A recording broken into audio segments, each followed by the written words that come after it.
Hi, welcome back guys. This is your friend, Lettuce Head Fanfics. Back with amazing fanfiction. This is the series of What If Deku's Friend Was Experimented On. Please give this video a like and subscribe to the channel if you want more videos like this. Now let's get into the fanfic. This story follows FN, LN, and Midoriya Izuku from childhood into adolescence. At 4 years old, FN, LN, was swinging on the school swings when she heard someone crying. She looked up and saw a boy with dark green hair sitting on the ground near a tree. She got off the swings and ran to him to see if he was all right. She asked if he was okay as she sat in front of him. He slowly looked up, and she noticed small scratches and burns on his face and tears falling from his big green eyes. She gasped, grabbed his hand, pulled him to his feet, and led him to the school nurse's office. After the nurse cleaned and bandaged him, they collected their school bags because it was time to go home. While waiting for their parents to pick them up, she decided to introduce herself and become friends with him. She said her name was Ellen, and asked for his. He stammered that his name was Midoriya Izuku and thanked her for helping him. Noticing his shyness, she smiled, offered her hand, and asked if he wanted to be friends. He smiled back and agreed. That was the day Izuku and FN became friends. At 15, FN and Izuku were still close. One afternoon she called for Izuku to slow down as he ran ahead. He was racing toward Tetouan Station because a villain had appeared there and Izuku wanted to watch the pro heroes handle it. He was a huge hero fan and loved taking notes on hero tactics, always dreaming of becoming a hero himself. When he was 5, the doctors had declared him quirkless, and the news had devastated him. FN used to live in the apartment next to his until she moved to a small house 3 minutes away, and she remembered hearing him cry some nights. When she told him she had also been declared quirkless, they made a promise to become the greatest heroes, with a quirk or without one. They still kept that promise and worked hard every day. Once they arrived at the station, they saw a large villain on top of the building and a crowd gathered as the villain rampaged. Izuku dragged her forward for a better view, eager to take notes. Pro heroes began to arrive and the crowd cheered. FN had been hoping All Might would appear, but he did not, since All Might usually showed up only when villains were too tough for lower-rank pros. Although she was a fan of All Might, she was not as obsessed as Izuku. When MT Lady arrived and defeated the villain, Izuku immediately began jotting down observations about the quirk and muttering analysis under his breath. She giggled at his concentration because she found it endearing. She had liked Izuku since they were children. He had saved her from a bully once. The bully was Katsuki Bakugo, whom Izuku called Kaken because they had been childhood friends before Bakugo's quirk made him change. Later, as third-year students at Aldra Junior High, FN and Izuku walked into class and took their seats before the bell. Their teacher announced that it was time to start thinking seriously about their futures. He pretended to dismiss handing out career tests, then grabbed some papers with a smirk, prompting many students to show their quirks in response. The teacher reminded everyone that no power usage was allowed in school and to compose themselves. Katsuki Bakugo loudly proclaimed that he was the real deal and insulted the others as losers, his arrogance obvious. Someone in the class challenged him, and Bakugo responded with a bold declaration that he would take them all on right then and there. FN felt anger at Bakugo's smirk and wanted to punch it off his face. The teacher examined Bakugo's impressive test results and suggested that he might get into UA High, which prompted murmurs of surprise at the possibility of him trying for the national school. I looked over at Izuku and saw the shocked expression on his face. He let out a defeated groan and slowly lowered his head. I felt the urge to sink down in defeat as well. Bakugo flipped himself onto his desk with his fist raised to his face and announced that UA was the only school worthy of him. Bakugo bragged that he had aced all the mock tests, that he was the only one in the school with a real chance of getting in, and that he would become more popular than All Might. He declared that people around the world would know his name and that it all started with UA. The narrator burned with anger at his words. Bakugo asked whether Midoriya and Ellen wanted to go to UA as well. At the mention of their names, Izuku looked up slowly, and the narrator felt a rising fear. Izuku's face was frightened, but beneath it the narrator could sense a simmering anger. The narrator worried for themselves and for Izuku. The whole class fell silent and then erupted into laughter. The narrator's face flushed with embarrassment while Izuku looked both defeated and ashamed. Someone in the class laughed that there was no way they could be heroes without a quirk. Izuku stood bravely and reminded them that the rule had been removed and that they could try to be the first exceptions. Bakugo responded with a sudden burst of his explosion quirk that sent his desk flying and knocked Izuku backward onto the floor in a dramatic, anime-style clash. Bakugo stepped in front of Izuku, towering over him, and berated both him and the narrator as worse than the other rejects. He told them that no one would let them in when someone like Bakugo existed. The narrator reacted with shock and fury at being insulted in front of everyone. The narrator stood up and told Bakugo not to call them names, and Bakugo shoved them, sending them sliding onto the floor beside Izuku. Izuku explained that they were not trying to compete with Bakugo, that both he and the narrator had wanted to be heroes since childhood, and that even without quirks they could still try their hardest. Bakugo's expression grew angrier. Bakugo proclaimed that they would never be among the best and that they would fail at the exams, and the others in the class smirked in agreement. The narrator wondered what they had gotten themselves into. Later that day, around 2:30 p.m., the school day ended and everyone began to leave. Izuku checked his phone and noted that the morning's confrontation was already all over the news. The narrator remarked that such clashes among aspiring heroes were common and that heroes often ended up in headlines. Izuku reached for his notebook to jot down some notes, but Bakugo snatched it away and declared that their earlier conversation was not over yet. The narrator told Bakugo that they would not be stopped from applying to you. Bakugo responded by telling the narrator to be quiet and hurling a cruel insult. One of Bakugo's friends took the notebook, laughing at the title, Hero Analysis for the Future Number 13, and mocked the idea of taking notes on becoming a hero. Another friend joined in the laughter.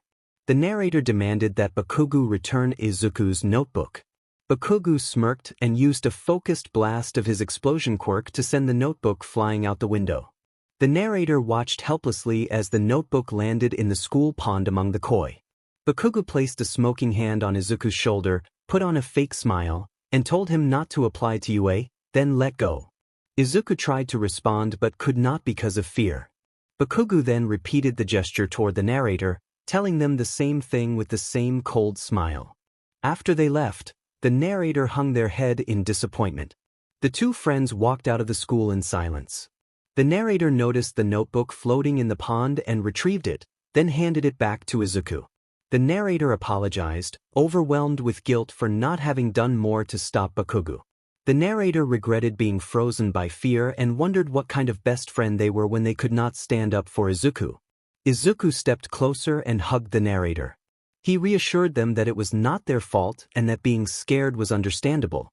He reminded the narrator of the promise they had made together and said they would achieve that promise one day, together.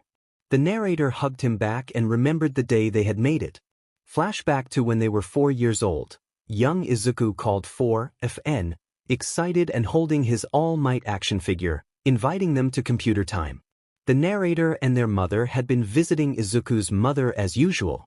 I had an All Might cape on as I ran to Izuku's room to watch All Might's fight video with him. Izuku's mother remarked that she did not understand why kids liked it and thought it was scary as she put the video on for them. We both looked at the screen with smiles as the old footage began a recording of a disaster that had happened long ago and of the best hero the world had ever known. When All Might appeared and delivered the line that always had fans cheering, Izuku and I jumped with joy and excitement. The two of us shouted that he was the coolest in the universe. Izuku told me that once we got our quirks we could be heroes like All Might. I nodded and we fist bumped. That was a happy day for us, or so we thought. A week later my mother said that Izuku's mother had called with bad news. Doctors had declared Izuku quirkless. Izuku's mother suggested that my mother take me to the hospital to see if I had a quirk. When the doctors checked and delivered their verdict to my mother and me, I felt crushed. I was also quirkless. We were back at Izuku's house. Our mothers talked while Izuku and I sat watching All Might with tearful, heavy faces. Both mothers stood in the doorway with worried expressions. Izuku said that there was always a smile on All Might's face no matter how bad things got. I added that even when things seemed impossible, he never gave up. Our mothers began to cry. Izuku and I asked if we could still become heroes when we grew up. Both mothers hugged us and apologized for our lack of quirks, but that did not comfort us. Later, we lay on the floor staring at the ceiling with tired eyes. Izuku sat up and asked me to make a promise. I sat up and asked what the promise was. Izuku said that with or without a quirk, we would work hard to become strong heroes like All Might, and he held up his pinky. I smiled, felt a light blush, and agreed to the promise as we locked pinkies. And that is how our promise came to be. In the present, I looked up at Izuku and nodded while wiping my face with my sleeves. Izuku said that his mother would be coming over to help my mother make dinner and that they were making one of our favorite dishes tonight.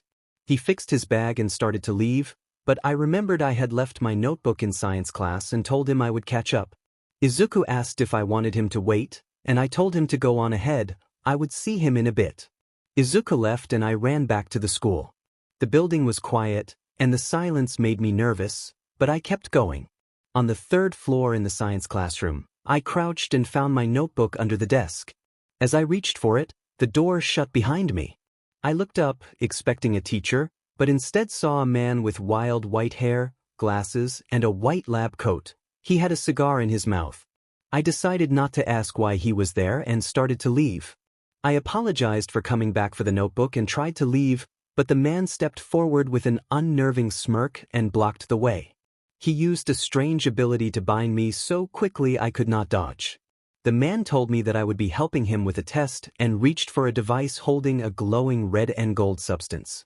He activated the device and released a burst of energy that made my head swim and changed the way my body felt. Dizziness washed over me, and then my vision filled with dark spots. I lost consciousness. The man's unsettling laughter was the last thing I heard before everything went dark. I slowly opened my eyes to see fire surrounding the room but not coming near me. I sat up and saw the man in the lab coat lying motionless across from me. What had happened? How had all of this occurred? Did I do this? But how? I did not even have a quirk. Unless... I looked down at the syringe shattered on the floor. Izuku called out my name urgently from somewhere nearby. I could not remember anything after he injected me with the red substance. Izuku continued to call my name as my vision blurred and my body went numb. I felt myself collapsing back onto the floor, barely able to keep my eyes open. Tears streamed down my face as I stared at the ceiling, trying not to slip into darkness. What had happened to me? Earlier, Izuku had been walking away after leaving Wine behind to gather her things, thinking about what everyone in the class had said that day. He did not know how they were supposed to become heroes without quirks, but he still believed they would find a way to fulfill their promise. As he passed through a tunnel, he heard muffled noises behind him. He turned slowly and found himself facing a giant green, gooey villain towering over him. Izuku froze in fear. The villain began to loom closer and attempted to engulf him. The villain insisted that taking over would be easier and that Izuku should not resist, but Izuku fought to get away. He thought he might die there. Izuku apologized silently to Wyan. A sewer cap flew out of nowhere and struck the villain. The villain looked up to see the number one hero, All Might, arriving on the scene. All Might announced his presence and moved to protect the bystander, though Izuku had already fainted. The villain attacked but missed All Might by a narrow margin. All Might launched himself at the villain, landing a powerful blow that sent it flying and caused it to release Izuku. Izuku came to as someone slapped his cheeks repeatedly. He opened his eyes to see All Might standing over him, relief evident on the hero's face. All Might expressed that he had feared losing him and seemed relieved that Izuku was okay. Izuku recoiled in shock at being so close to the hero. All Might explained that he had not intended to drag a bystander into the fight and that he usually paid closer attention to keeping civilians safe, but the city sewer system had proven difficult to navigate. He thanked Izuku for his help in subduing the villain and produced 2 sealed vials containing samples of the green slime from the creature. Izuku felt overwhelmed and excited, searching for something to get All Might's autograph. All Might had already left a note, and Izuku imagined showing it to later. All Might said he needed to take the villain to the authorities and urged Izuku to stay out of trouble. As All Might prepared to leave, Izuku tried to ask questions but All Might insisted he had to go, explaining that pro-heroes were always racing against time and enemies. Izuku grabbed All Might's waist impulsively before the hero could jump away. All Might scolded him for clinging on and asked him to let go, saying he loved his fans but could not risk being dragged down. Realizing Izuku's fear of falling, All Might told him to hold on properly, and they took off into the sky together. When they landed on a rooftop later, Izuku tried to press All Might for answers before the hero left, but All Might remained focused on his responsibilities. Izuku still managed to ask the one important question he needed answered so he could tell Wine when he returned home. Back in the burning room, with the lab-coated man motionless and the broken syringe at her feet, the protagonist's memory frayed, and Izuku's calls faded as she slipped into unconsciousness. A short quiet followed. The boy raised his voice and asked if it was possible to become a hero without a quirk. All Might stopped in his tracks and glanced at him from the corner of his eye. The boy explained that he and his best friend were normal kids without powers and asked if they could ever hope to become someone like All Might, closing his eyes as he waited for a response. All Might hesitated, and smoke began to curl from his form as he struggled to answer. The boy looked down and said that people treated them like they had no chance, that not having powers made them weak and a target for classmates' ridicule. He admitted that the mockery only made him want to prove them wrong. Ever since childhood he and Fan had dreamed of saving people. They wanted their fearless smiles to reassure others and to be the kind of heroes the world could admire. He opened his eyes and told All Might that he wanted to be just like him. All Might was replaced in the boy's view by a scrawny older blonde man, which shocked the boy and made him accuse the man of being an imposter. The man assured him of who he was, then suddenly coughed and winced. The boy felt a surge of worry at that sign of wear. All Might asked the boy to keep the encounter secret and warned him not to post about it or tell friends. The man then sat and lifted his shirt to reveal the extent of old injuries, scars, and medical dressings that were the result of past battles and multiple surgeries.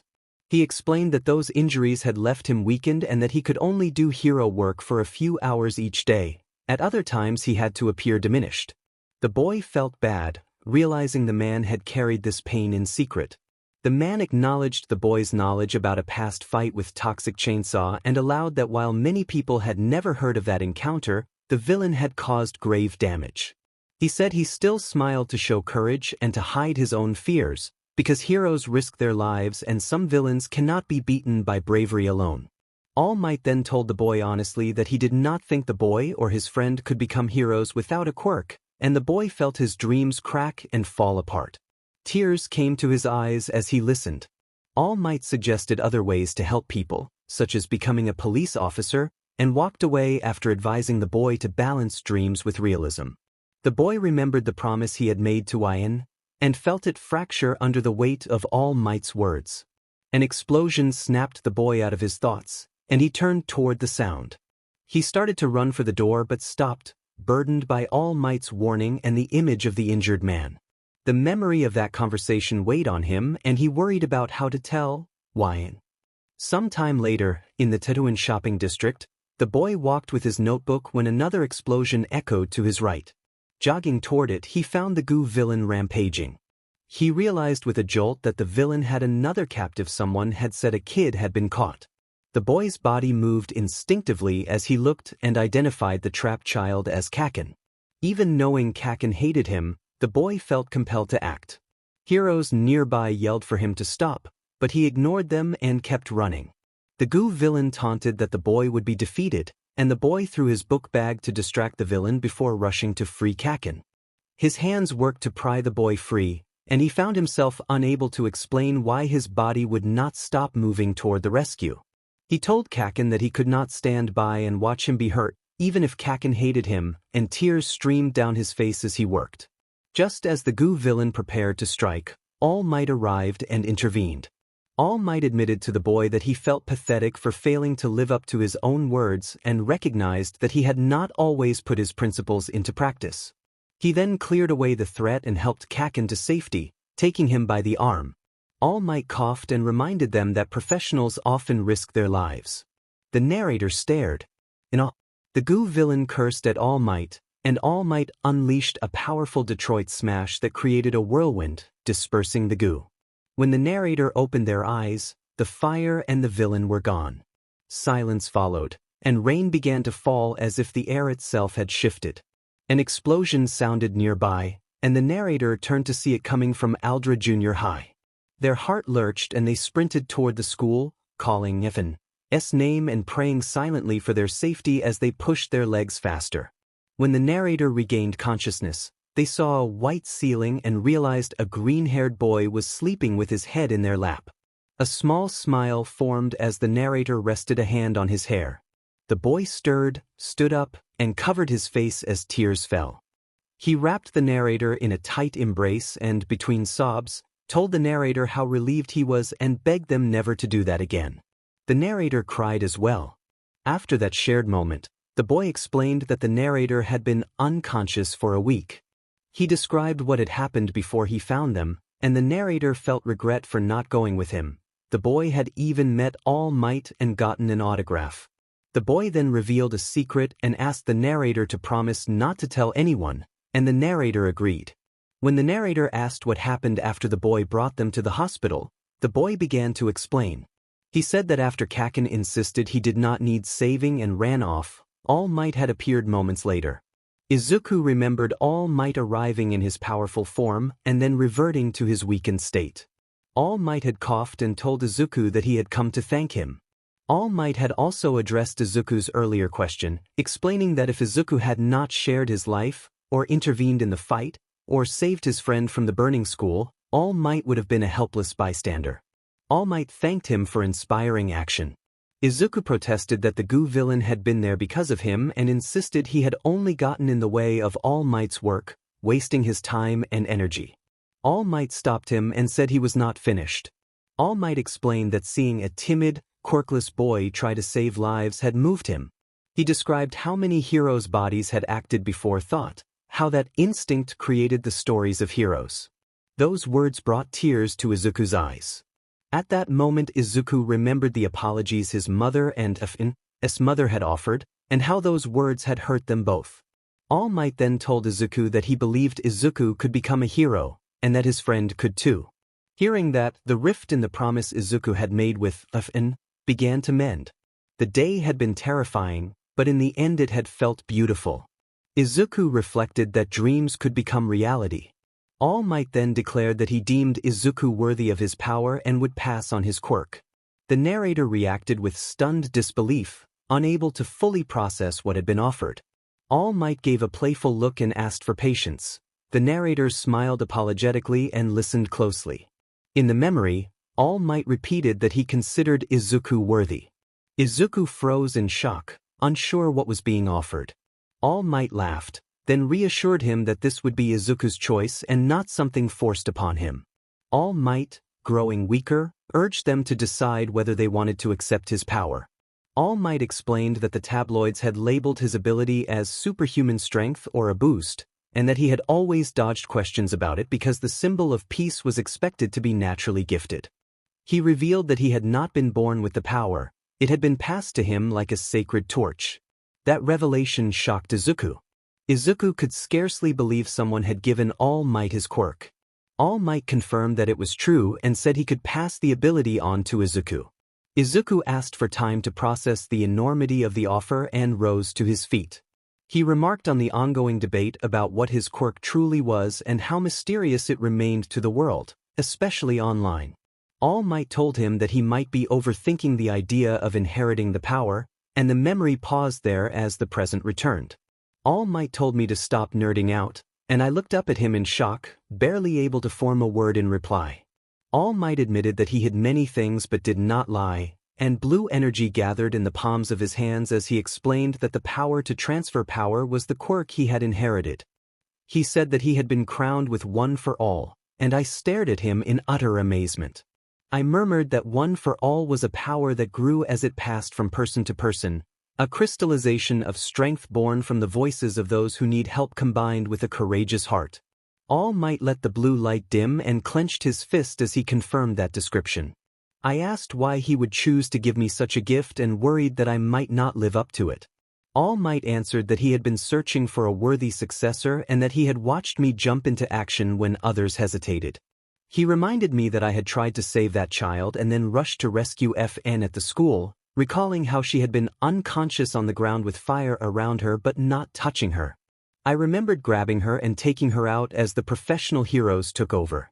All Might praised my actions as the behavior of a true hero, smiling in a way that made me cry again. He laughed and teased that I needed to stop crying so much if I wanted his quirk. He encouraged me, shared the secrets behind his powers, and offered me an opportunity one had longed for. I wiped my tears, stood up, and accepted his offer. All Might said he had expected such an immediate reply. The flashback ended, and I returned to the hospital room, stunned and still teary. He then added his phone number to my device and said that training would start as soon as I recovered. I asked why he was adding All Might's number to my phone, protesting half playfully, and he smiled as he explained that the doctors had found something unusual in my blood and had taken a sample to examine. He described how All Might had come the previous day and sensed a strong power radiating from my body, which surprised everyone because I had previously been quirkless. He said that All Might wanted to speak with me as soon as I woke, and that I could act surprised if I wished because All Might had given permission to tell me. The realization that All Might wanted to speak with me hit hard. I broke out in a cold sweat and was about to reply when the number one hero himself entered the room in his strong form. My breath caught. I could hardly believe he was there in person. All Might greeted me and the young man accompanying me with his signature huge smile. I asked if I was dreaming, struggling for breath, and All Might assured me I was not. He told the young woman that he had come to discuss what had happened at the school last week. I noticed that the young man, Izuku, sat surprisingly calm. He had met All Might before I did, which I noted with a small, envious thought. I recounted my version of events. I left school with Izuku but returned because I had forgotten my science notebook. When I retrieved it from the lab, a strange man stood at the entrance. He matched the description of the white-haired man who had been found unconscious in the lab.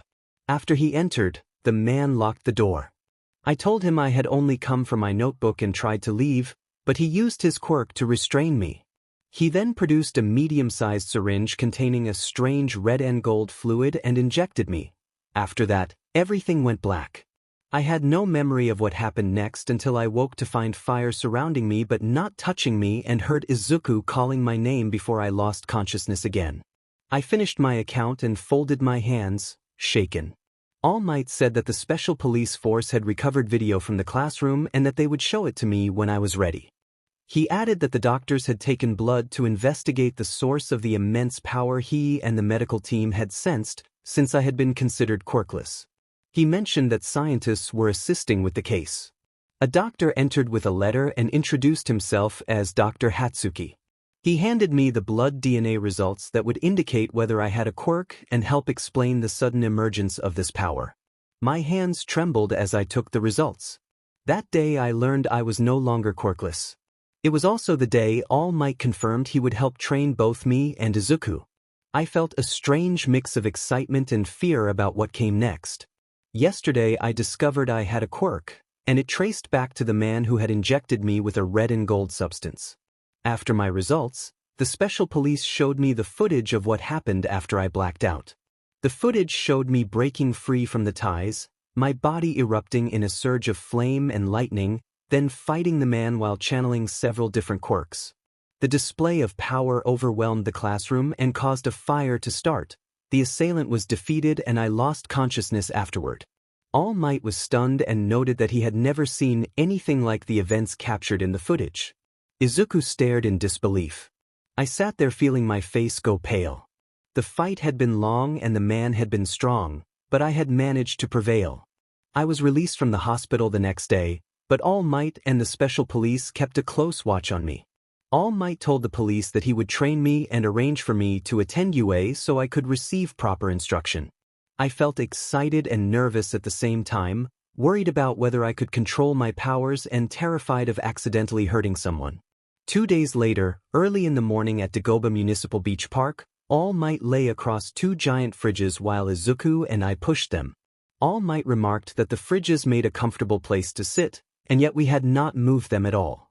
I thought that with my quirk I would have moved them by now, but All Might had placed a silver bracelet on me that suppressed my quirk until he removed it. He said I could not take it off until I built up more muscle. Izuku would not have access to his quirk either until he strengthened himself. We pushed once more and fell forward, landing face first on the sand. All Might observed that people moved these appliances every day, and most of them did not have super strength. I pointed out that having All Might on top added an extra weight to contend with. All Might replied that he had lost some weight and teased about being lighter now. I reacted with a frustrated laugh. I asked why we were hauling trash around the beach park. All Might laughed and told us to take a look at ourselves, scolding us about our readiness in an exaggerated, teasing way. His rebuke trailed off as we resumed the task at hand. All Might took 2 pictures and instructed them to use their powers now, which made the narrator's head snap back. The narrator thought that even if All Might was right, they were trying their best. If they did not try, All Might had permission to remove their powers with a potion created by doctors and scientists the day before. The potion would permanently remove the powers. The doctors had warned that the amount of power in the narrator's body could endanger their life, which was why they insisted on continued training with All Might and recommended attendance at UA, the Greatest Hero Academy. They had also said the narrator might not be able to use all the quirks inside them, which was disappointing. Izuku protested that he had been told he was worthy, looking down in shame with tears falling from his eyes. The narrator thought he could be such a crybaby sometimes. All Might explained that he had been referring to the fragility of their bodies as he walked toward them, continuing to take pictures of Izuku. The narrator was relieved when All Might stopped photographing them. All Might described his quirk, One for All, as an immense and difficult power to handle. He said that the combined abilities of everyone who had ever used it created a force that an unprepared body could not withstand, and that attempting to inherit it without proper conditioning could cause the body to be overwhelmed and suffer catastrophic failure. The serious tone in his voice sent Izuku into a panic. All Might added that the narrator's quirk was unlike anything anyone had seen, and that unfamiliar quirks carried their own risks. He warned that if the narrator pushed beyond safe limits without sufficient training, their power could overload their body and cause severe harm, which was why he was training both of them in this way. He reminded them that he had the authority to remove the narrator's powers and that it would not be difficult to prevent Izuku from receiving the power All Might intended to give him if he did not train properly. Therefore, both of them needed to work harder, because All Might believed they would become amazing heroes once they learned to control their powers. The last part of All Might's speech eased the narrator's nerves somewhat, though the warning about potential harm had left them and Izuku pale and anxious. Izuku tried to lighten the mood by suggesting that the trash pickup they were doing was really a hardcore workout and that All Might was their trainer, looking around the beach and then up at All Might. All Might agreed enthusiastically and said there was another reason for the exercise. He explained that after his meeting with the scientists and doctors the day before, and after interacting with the narrator, he had done some online research. He had discovered that part of the beach park's coast had collected debris for many years. To demonstrate, All Might gently punched one of the fringes of the coast, leaving a small visible dent. Izuku acknowledged this as he stood up. The narrator rose as well and brushed the grains of sand off themselves. All Might explained that because of the ocean currents, anything dropped in the water tended to wash up on that stretch of shore. Izuku observed that people took advantage of the area to dump trash illegally, and that the locals now avoided the place. I sometimes wondered how all the smart things he said fit in his head, even I could not remember so many details. All Might placed a hand on the refrigerator I had been pulling and smashed it with a showy motion that created a wide, windswept shockwave. He explained that heroes these days were all about showing off and capturing flashy villains, but that originally being a hero meant volunteer service. Even if people called that boring, one could not waver from those roots. He told us that we would restore the coastline for this entire section of the beach and that this was the first step on both of our paths toward being heroes. Izuku and I paled at the scale of the task, but we both knew we would help each other as best we could. Izuku looked over the stretch of beach and protested that it was impossible because there was so much to clean. I agreed. All Might asked whether we wanted to go to UA, and I admitted that I did, while Izuku nodded in agreement. Izuku then said that he and I were going to shoot for the moon and aim for UA, and his hopeful smile made me blush, which I hid behind my hair. All Might teased about Izuku's spirit, but reminded us that being a hero required a quirk, and that in my case I needed to learn to control a quirk that could be dangerous if used carelessly. He said it was sad but true. He added that UA was the hardest hero course to get into, so preparation was essential. I finished his thought by noting that the entrance exams were in 10 months. All Might announced that he had us covered with his Aim to Pass, American Dream Plan, and produced a stack of clearly written training plans. He explained that it would help us finish cleaning the beach and should be followed in every aspect of our lives. The plan looked well thought out and easy to understand, and I began to feel less nervous than at the start. We studied the schedule, and Izuku remarked that even sleep was scheduled. All Might said the regimen would be hard, and he stood behind us as we read through everything. When he asked if we were up to it, we did not hesitate to nod. Izuku sounded very nervous but determined when he answered. Izuku reminded us that he and I had to work harder than anyone else to get in, and he said we had promised to be the greatest heroes of all time. I smiled, remembering that promise, and All Might nodded with pride. Just like that, 10 months of intense training began. 7 months later, I had hardly had time to sleep or rest, but the effort felt worth it because I was stronger than before. Izuku often talked to himself in class and we both looked exhausted, which made other students stare at us like we had signs on our foreheads. It annoyed me, but neither of us let it get to us. One day Izuku and I were running while carrying heavy objects on our shoulders. All Might rode ahead on a small self-balancing scooter in his weakened form. I stopped when I heard a thud beside me and saw Izuku fall to the ground. I dropped the weight and ran to him, placing a hand on his shoulder to check if he was all right. He did not respond, only heavy breathing came from him. All Might called out to wake him and reminded him that there were only 3 months left until the exams. He asked if Izuku was really going to give up after all the work they had put in and warned against throwing it all away. I felt guilty, but I also understood All Might's point. We could not give up now. Izuku pushed my hand away gently as he tried to get up, clearly sore and tired. All Might looked disappointed and asked if we had been sticking to the plan, pointing out that the Aim to Pass regimen had been crafted with our bodies in mind so we would be ready for the entrance exam. I admitted that I had only been following parts of it, and Izuku had likely ignored even more. All Might warned that overdoing things would have the opposite effect and asked whether we wanted to get into UA. Izuku, voice weak but resolute, said he had to work harder or he would not stand a chance against the other applicants. He declared that he did not just want to get into UA, he wanted to excel and, above all, to be like All Might. He struggled to his feet, voice trembling, and said that he would keep trying until he had what it took. Tears began to fall. I answered that I felt the same. All Might, surprised and proud, shifted into his stronger form and moved forward. He steadied both of us by the collars of our shirts and lifted us gently, showing a rare, warm smile. All Might praised the protagonists for their fighting spirit and assured them that he could get them back on track, asking them to leave the plan adjustments to him. The protagonists smiled as their eyelids grew heavy, insisted that All Might was not an old man, and heard All Might laugh before sleep took over. 3 months later, on the morning of the exams at 6 a.m., the protagonist felt energized. The protagonist and Midoriya had woken early and finished cleaning the remaining trash. They celebrated loudly, pleased with the training's completion. From the parking lot, All Might appeared in his weakened form, staring at the beach before looking at them with a proud expression, which made the protagonist smirk as Midoriya continued to shout in triumph.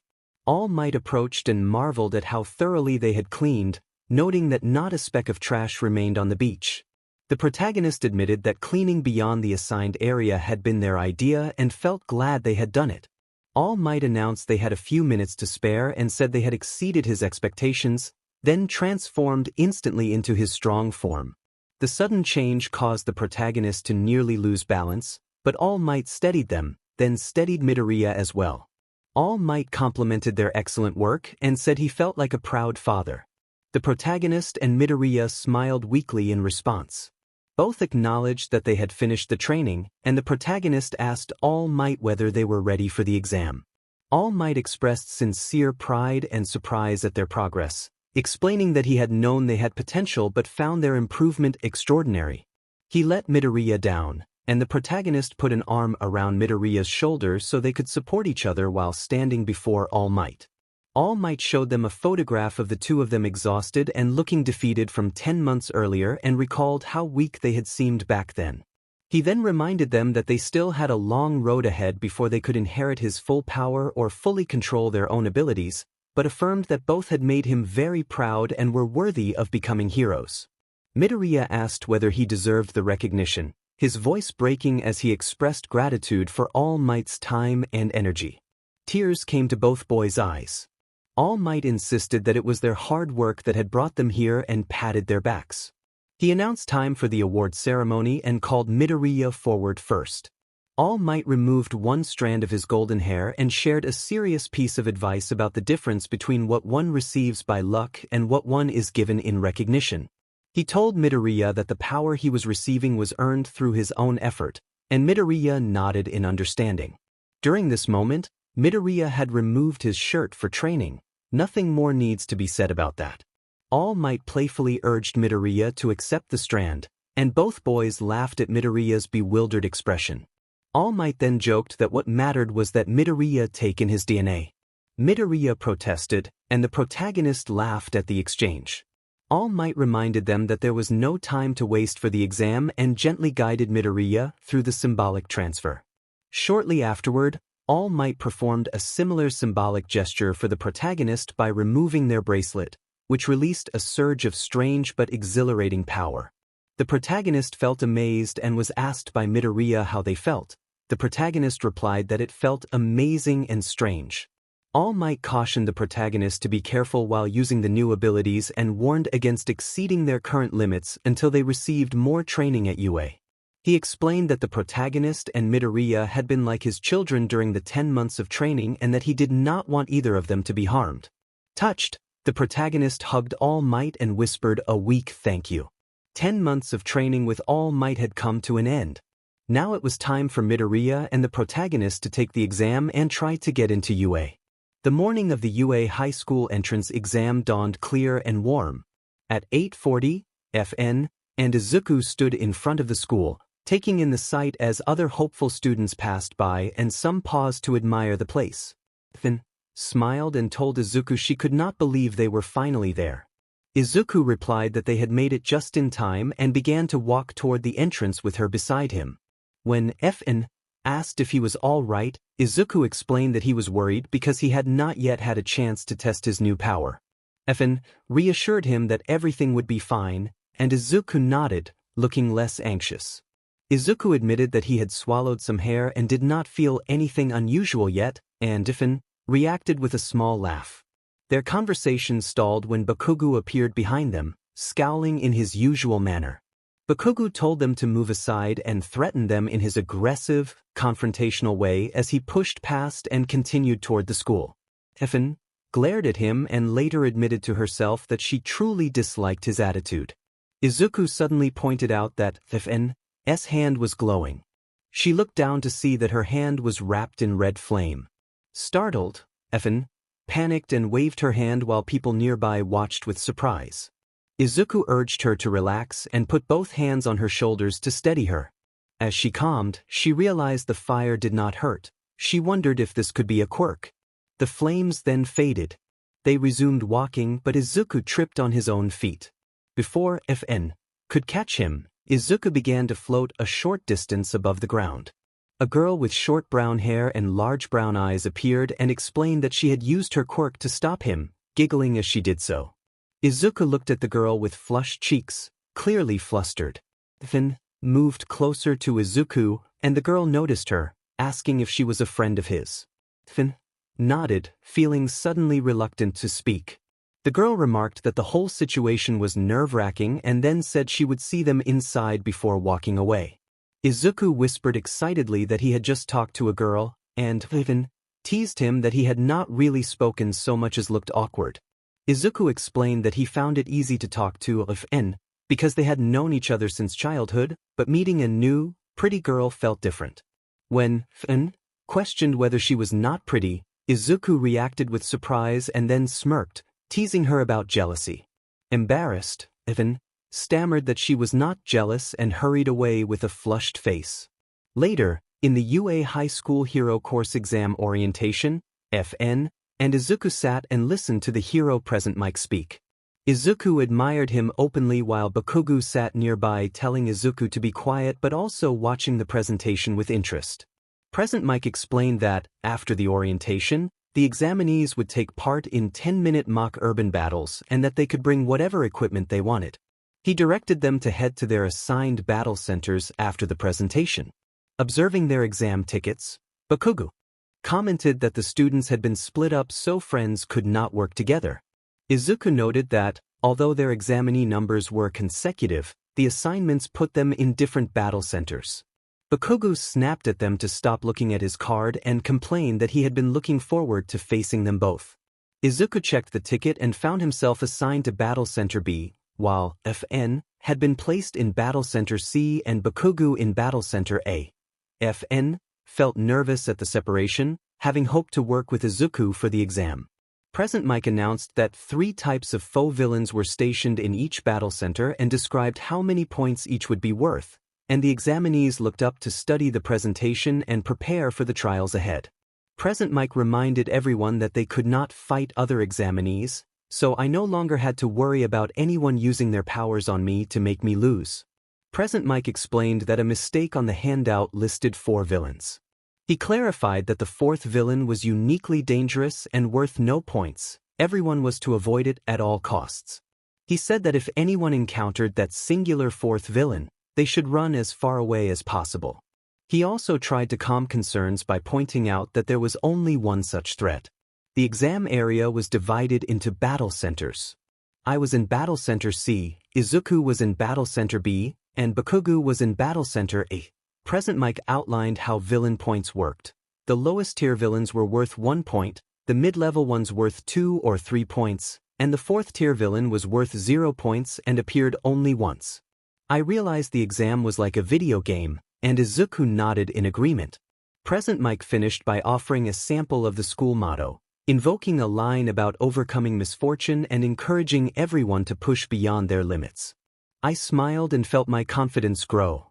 Some parts of this would be easy, others would be hard, and I knew I had to be ready. Present Mike wished everyone luck with a dramatic flourish. We were dismissed to change into gym clothes. I changed into a black sweater over a white shirt, black leggings, and red high-top Converse. Once I had fixed my hair, I headed out with my group, then stopped when Izuku called my name. Izuku wished me luck and told me to be careful, his face concerned. I told him the same and promised I would not go past my limits. I hugged him. He blushed and gave a small smile as I ran off. Time passed until I stood before 2 huge closed doors leading into Battle Center C. Beyond them lay a cityscape set up for the exam. As I looked around at the other competitors, they all seemed confident. Some even wore specialized gear. They looked so capable compared to me.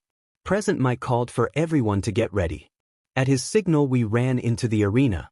Villain robots surged toward us from different directions, and competitors engaged them immediately. I worried that if I did not find a robot to disable, I would fall behind in points. I took the bracelet All Might had told me to keep and slipped it into my pocket. As I did, I felt power run through my body. That morning at the beach, All Might had given me a silver bracelet and told me to wear it when I was not battling or training. He explained that my power was new and strong and that keeping it hidden would prevent villains from sensing and targeting me. He and the special police would not let anyone take that power, so I was to leave the bracelet on except when training or battling. I had understood and agreed. Back in the arena, several competitors paused and stared as I ran, surprised by the power radiating from me. A thrill of excitement ran through me as I began disabling robots, collecting points by combining my super strength with my lightning quirk. I had accumulated 45 points and kept moving through the simulated city. Turning a corner, I skidded to a stop. A gigantic robot loomed ahead, smashing structures and sending chunks of debris and dust into the air. I understood why it had been assigned 0 points. It could easily overwhelm anyone without proper training. I was about to run when a scream cut through the chaos.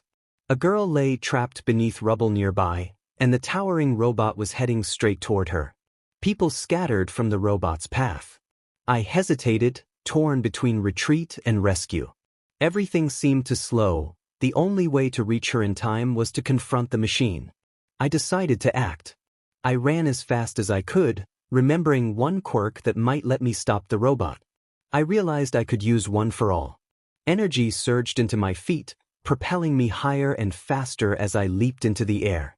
As the narrator remembered All Might's instruction about calling out that one word, they clenched their fist, which flared gold with red lightning, and struck the giant robot with everything they had. The impact sent the robot apart in a dramatic burst of sparks and smoke. Metal fragments and bright energy scattered through the air in a spectacular, anime-style display. Flames and debris rained down, and the crowd below stared in stunned silence. All Might had warned that there was no merit in focusing on that machine, but the narrator felt the chance to shine and acted on it. The narrator began to fall fast and registered, without any graphic detail, that one of their hands and a leg had been badly injured. Before pain could overwhelm them, they inhaled deeply and expelled a gust of air that formed a swirling wind beneath them, slowing their descent and sending nearby bystanders stumbling aside. The narrator could only think that the consequences had been unfortunate for the crowd. When the narrator hit the ground, the pain finally arrived in full force. Their vision blurred and sound grew distant. They could make out figures moving around other examinees attending to the aftermath but could not hear what was being said. As consciousness faded, the narrator wondered whether All Might had seen what they had done and whether Izuku was all right and had passed the exam. With those last, half-formed concerns, the narrator blacked out. A week later, the narrator was at Izuku's house for dinner with Izuku and his mother.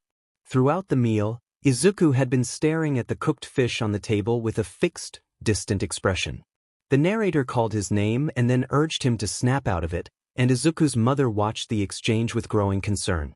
Izuku stopped smiling and looked apologetic, explaining that he had simply spaced out for a moment before beginning to eat. Earlier, in the hospital, the narrator had seen Izuku lying unconscious in the bed beside them. A nurse had explained that Izuku's injuries and collapse mirrored the narrator's own ordeal, but that Izuku had earned 0 points in the scoring while the narrator had earned 45. The narrator had asked Present Mike if it was possible to transfer points to Izuku, but Present Mike had said that could not be done. After that, Izuku had seemed dimmer, lacking his usual spark, and had not spoken to anyone until this evening. After dinner, Izuku sat on the couch, staring at the wall with a depressed expression. The narrator sat beside him and watched as he closed his eyes and let out a heavy sigh. Izuku's mother tried to comfort him, telling him that she was proud of him and that she thought he was really cool, but the reassurance did little to lift the mood. Izuku answered quietly and then fell silent again. Izuku's mother announced that she would check the mail, and the narrator offered to join her before heading home to check their own mail. As they stepped outside, Mrs. Midoriya noticed a letter and called back into the house with urgency. The narrator ran straight home to check their own post and found their mother already waiting, eyes wide with excitement. The envelope from UA projected a message of All Might when it was opened. All Might's projection introduced him as a new faculty member at UA. He praised the narrator's actions during the exam and noted that rescuing Izuku had earned the narrator 5 rescue points, while rescuing the girl had earned 60 more, bringing the narrator's rescue total to 65. Present Mike had kept those rescue points secret from the students. The narrator had 45 battle points, placing them 3rd overall. The projection confirmed that the narrator had passed the exams and would be attending UA, which overwhelmed the narrator and their mother with tears and hugs. All Might's message also revealed that Izuku had passed and would be going to UA as well. Filled with excitement, the narrator dashed to Izuku's house. The door was open when they arrived, and they hurried to his room, passing Mrs. Midoriya, who had a stunned expression. Inside, Izuku had tears on his face. The narrator embraced him, crying and overjoyed. The narrator celebrated that they had both passed and were going to UA together. He hugged me back as we both cried. Minutes later my mother arrived at Izuku's house and spoke with Mrs. Midoriya after congratulating Izuku. Mrs. Midoriya hugged me as well and offered her congratulations to both of us. Sometime later it was April and my first day at UA High School. I was about to leave to get Izuku when my mother stopped me and urged me to be careful, reminding me not to push past my limits with my new powers and saying she could not bear to lose me. She had been worried and overprotective ever since the doctors, and All Might explained what might happen if I overexerted myself. I felt like a ticking bomb that could go off at any moment if I wasn't careful. I sighed and hugged her, reassuring her that I would be all right and that All Might and Izuku would be there to help if anything went wrong. As I opened the door, she told me she was really proud of me with a bright, teary smile. I smiled back, waved, and set off for the beginning of my high school journey. Izuku and I ran through the halls of UA trying to find our class, relieved when we discovered we were both in Class 1A. We stepped into the room hoping not to be late and were met with loud voices. A boy with dark blue hair was yelling at Bakugo to put his feet down from the desk. During their argument, I caught the dark-haired boy's name, Tenya Ida. Noticing Izuku and me at the door, the class turned their attention to us and I immediately felt anxious. Tenya paused his bickering and stared at us, and Bakugo looked over with obvious irritation at the news that we would be sharing the same class. The room was full of people staring at us in awe, all except Bakugo. Izuku offered a shy morning greeting while I stood awkwardly beside him. Tenya introduced himself and I interrupted to identify him as Tenya Ida, saying that we had heard of him. He responded by acknowledging something about the practical exams and admitted he had misjudged me, bowing and declaring that I was better than he had expected. Izuku flushed and awkwardly laughed, explaining he had not realized anything. Someone pointed out the girl who had saved Izuku from falling earlier, and I recognized her as Uraraka. I drifted out of the conversation for a moment, then was pulled back when a male adult voice spoke from behind me. A tired-looking man with long black hair emerged from a yellow sleeping bag and stood in the quiet classroom. He instructed the students to take the situation seriously and said they were not being rational enough.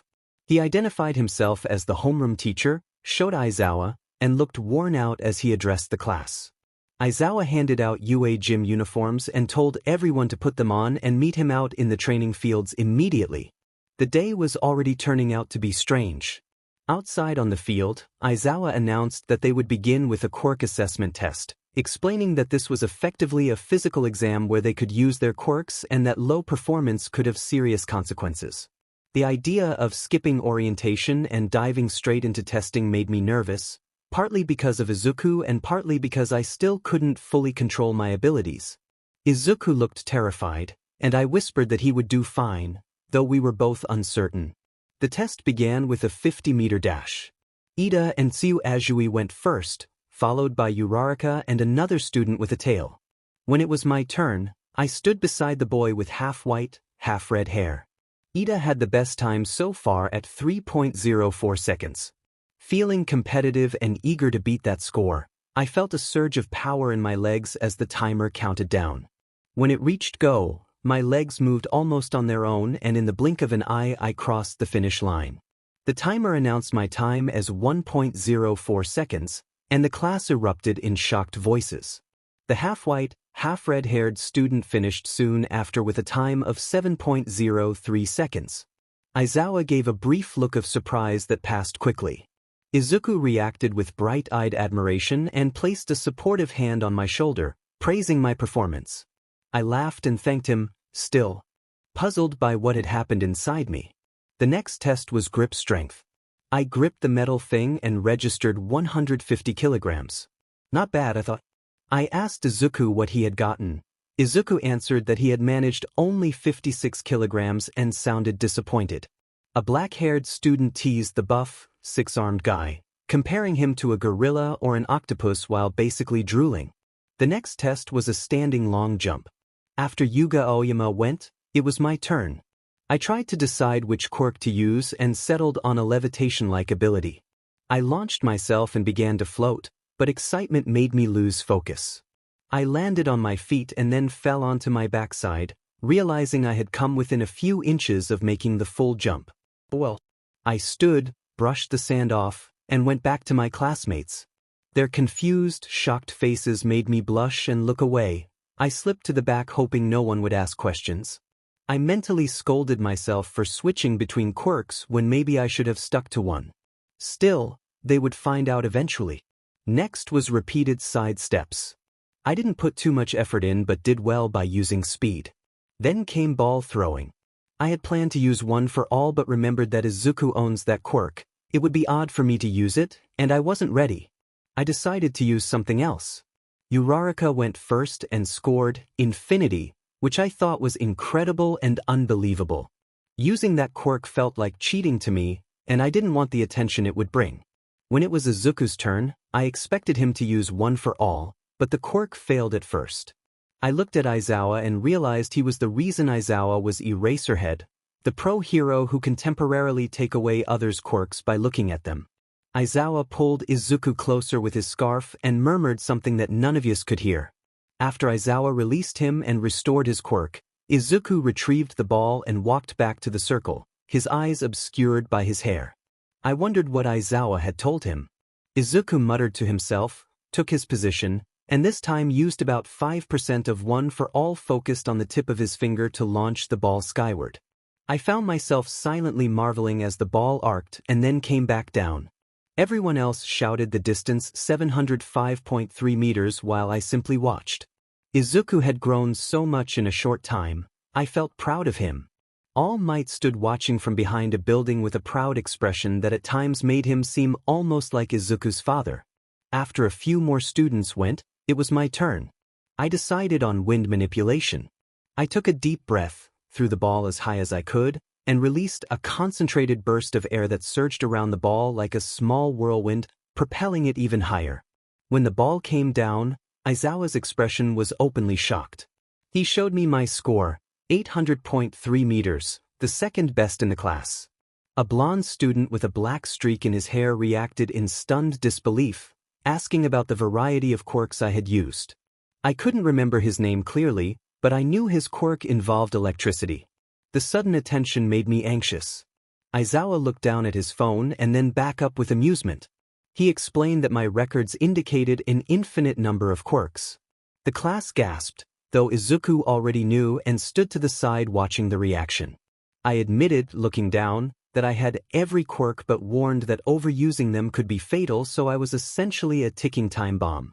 Aizawa added that this was why I was at UA, to learn control under supervision, with training from All Might and other pros, and to be in his class because if I lost control he could neutralize my quirks and put me to sleep. The information overwhelmed me. I could only manage a shaky affirmative. I scanned the other students, excluding Bakugo and Izuku, and found them waiting for more details. I took a breath and said that I would answer questions later. Their kind smiles eased my nerves and made me feel a little more at ease. Maybe this would not be so bad after all. Even with a lot to learn, I resolved to focus on what I could do for now, together with Izuku and everyone else. After that random test Mr. Aizawa had given, everyone gathered to see their rankings.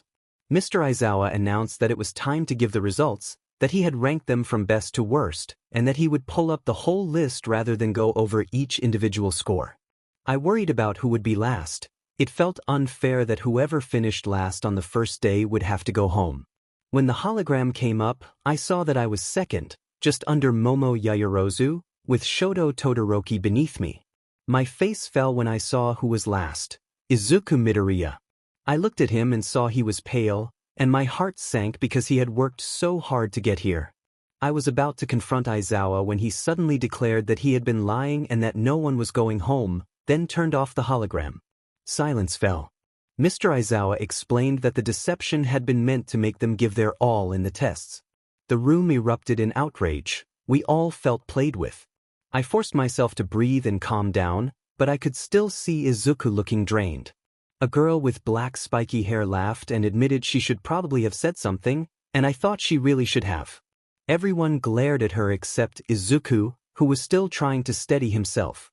Mr. Aizawa told them they were done for the day and to pick up a syllabus in the classroom to read before tomorrow. He called Midoriya over, handed him a pass to the nurse, and told him to have the nurse fix him up, warning that training would be tougher tomorrow. He also told Ellen that he planned to go extra hard because there was something different about me and admitted he probably should have read all the students' information before class instead of taking a nap. I offered to go to the nurse with Izuku. As we walked, I winced at his injured finger. He confessed that it bothered him to have placed last and that he felt ashamed. His only good score had been on the ball throw. I smiled and told him that starting at the bottom was actually a good thing, because when he reached the top everyone would see how much he had grown, including All Might and the other pro heroes who taught there. I encouraged him to keep trying and not give up, reminding him that heroes never give up, and I made a determined fist. Izuku's eyes widened, and he smiled before hugging me suddenly. He thanked me for always supporting him and for being there, and he reminded me of the promise we had made as children, vowing not to give up. We shared a soft, mutual smile, both of us blushing a little at the moment. They broke the hug and started toward the nurse because Izuku's finger was beginning to hurt more. When they reached the nurse's office, Recovery Girl kissed Izuku's injured finger. He was startled at first, then amazed as the finger healed. Izuku thanked Recovery Girl and said that his finger felt much better, but then mentioned that he suddenly felt very tired and needed a nap. The narrator giggled. Recovery Girl explained that her quirk healed people but used a great deal of energy, and she began typing on her computer. A few moments later they separated to change out of their gym clothes and back into their uniforms. Izuku complained that he was so tired he did not even want to walk home. The narrator giggled, then flinched when a hand touched her shoulder and turned to find Tenya Ida. Izuku greeted Ida, and Ida checked the finger and asked how it was doing. Izuku replied that it was fine thanks to Recovery Girl. The three of them continued toward the school gates. Before they stepped through the gates, Ochako Uraraka called for them to wait. The narrator congratulated Ochako on her test performance when she arrived. Ochako thanked them, asked to be called Ochako instead of being formal, and reached out to take the narrator's hand with a bright smile.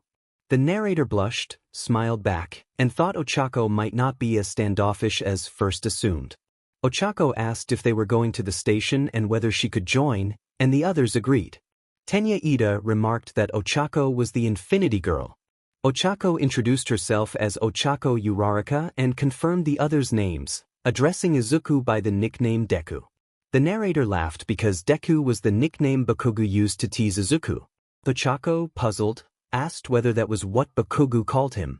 Izuku explained that his given name was Izuku and that Deku was Bakugu's teasing nickname. Ochako apologized, said she liked the name Deku as a potential hero name and thought it sounded kind of cute. The narrator agreed with a smile. Izuku accepted the name Deku with a flushed face, which surprised Ida since Izuku had earlier explained that he considered it an insult.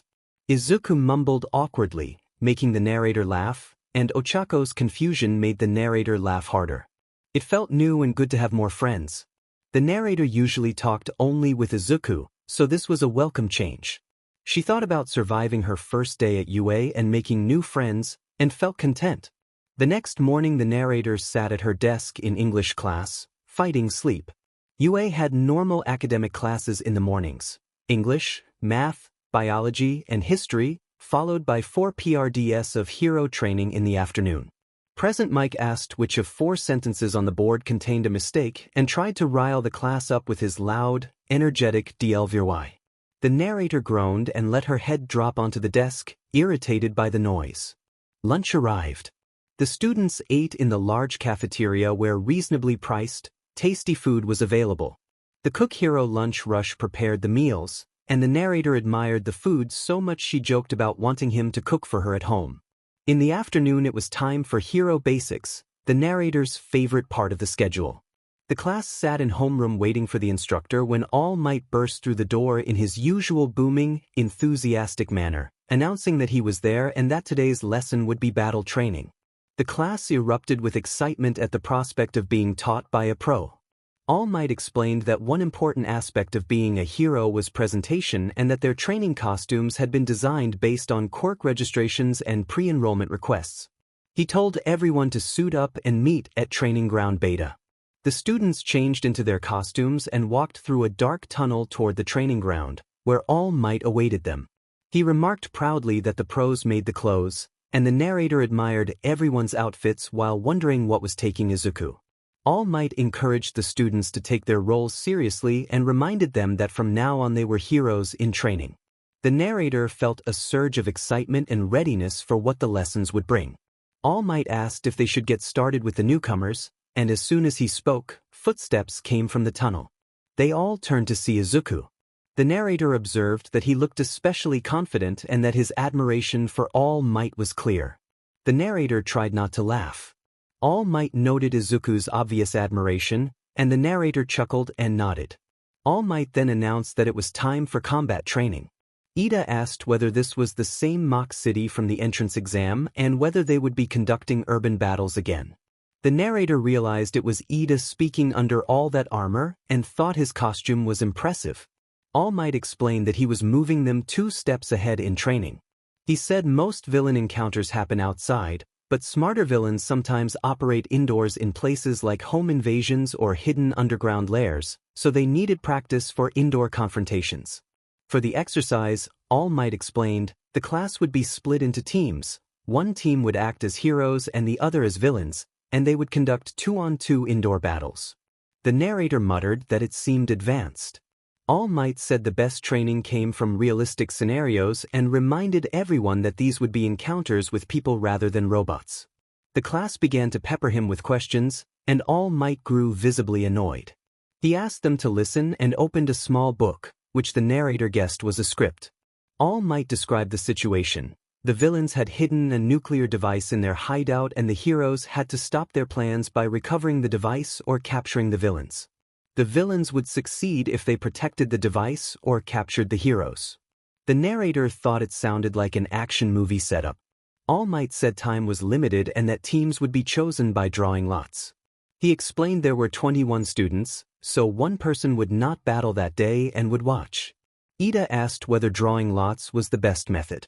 Izuku responded that in real-life pro heroes often had to team up spontaneously with members of other agencies, so this method simulated that unpredictability. Ida apologized to All Might and bowed in respect. All Might called for the draw and named the pairs. Team A was Izuku Midoriya with Ochako Uraraka. Team B was Mizo Shoji with Shoto Todoroki. Team C was Minoru Mineta with Momo Yaoyorozu. Team D was Katsuki Bakugu with Tenya Ida. Team E was Mina Ishido with Yuga Oyama. Team F was Rikido Sato with Koji Koda. Team G was Denki Kaminari with Kyoka Jiro. Team H was Fumikage Tokoyami with Tsuyu Ajui. Team I was Mashireo Ijiro with Toru Hagakure. Team J was Mantasiro with Ijiro Kirishima. Uraraka exclaimed that she was happy to be teamed with Izuku. All Might then called for the narrator by name. The narrator approached and All Might explained that the earlier statement about someone watching was only partly true. He revealed that the narrator would act as a surprise operative for each round and would choose whether to help the heroes or the villains without the teams or the watchers knowing. All Might handed the narrator a blue and silver bracelet and a green necklace and explained that the necklace would keep the narrator invisible to the observer's systems. He acknowledged the narrator might have a quirk that could do something similar but said the narrator might not control it reliably yet. All Might told the narrator that if the bracelet came off accidentally, the observer's computers would still not detect them as long as the green necklace was worn. If the teams ever noticed the narrator, All Might said the narrator could simply tell them afterward that they had been a surprise and asked them to keep quiet. The narrator asked what story they should use so no one would suspect. All Might said the narrator should act sick when they returned to class. He promised to give a fake pass to the nurse so the narrator could be dismissed. The narrator was to go through the tunnel, put on the bracelet and necklace, enter the building through a window, and hide in a room until the battle began. The narrator nodded in understanding. Back in class, the narrator pretended to cough and asked All Might for a nurse's pass, saying they felt unwell. All Might handed the pass and the narrator slowly walked toward the tunnel but was stopped by Izuku. Izuku asked whether the narrator was okay and offered to go with them. The narrator replied that they were fine and only needed painkillers and a nap, faking another cough and smiling despite feeling guilty about the lie.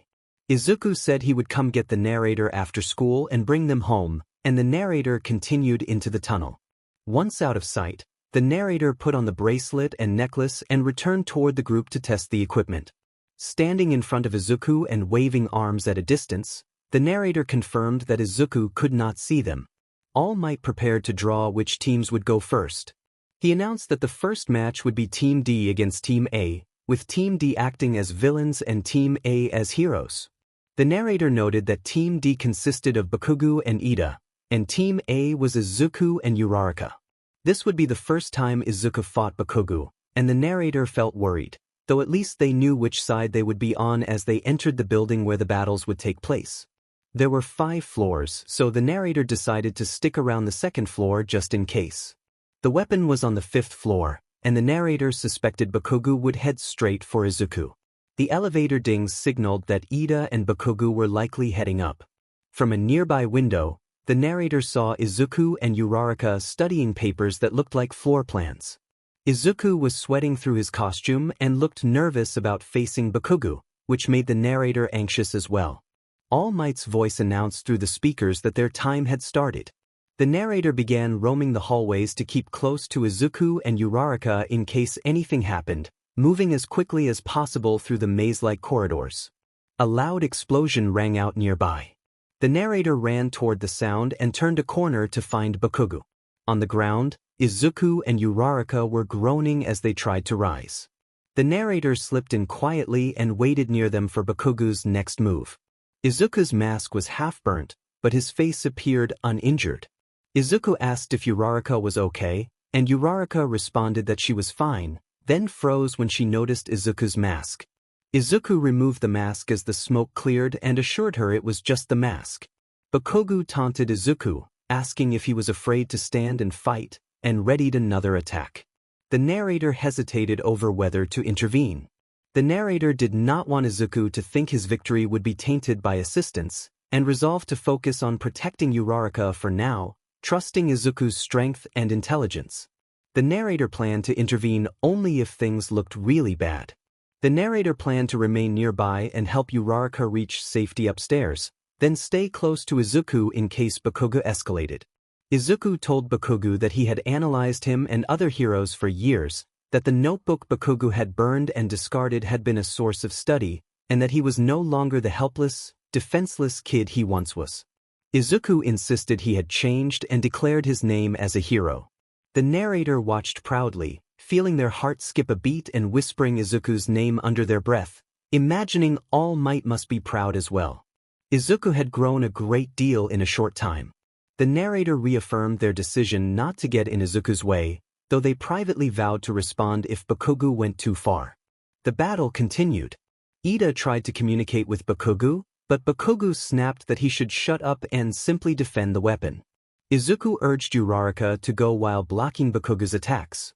Bakugo accused Izuku of trying to fight alone, but Izuku began to wrap white tape around Bakugo in an attempt to neutralize him for the game. Izuku's movement echoed training he had observed from their instructor, Aizawa, during a previous test.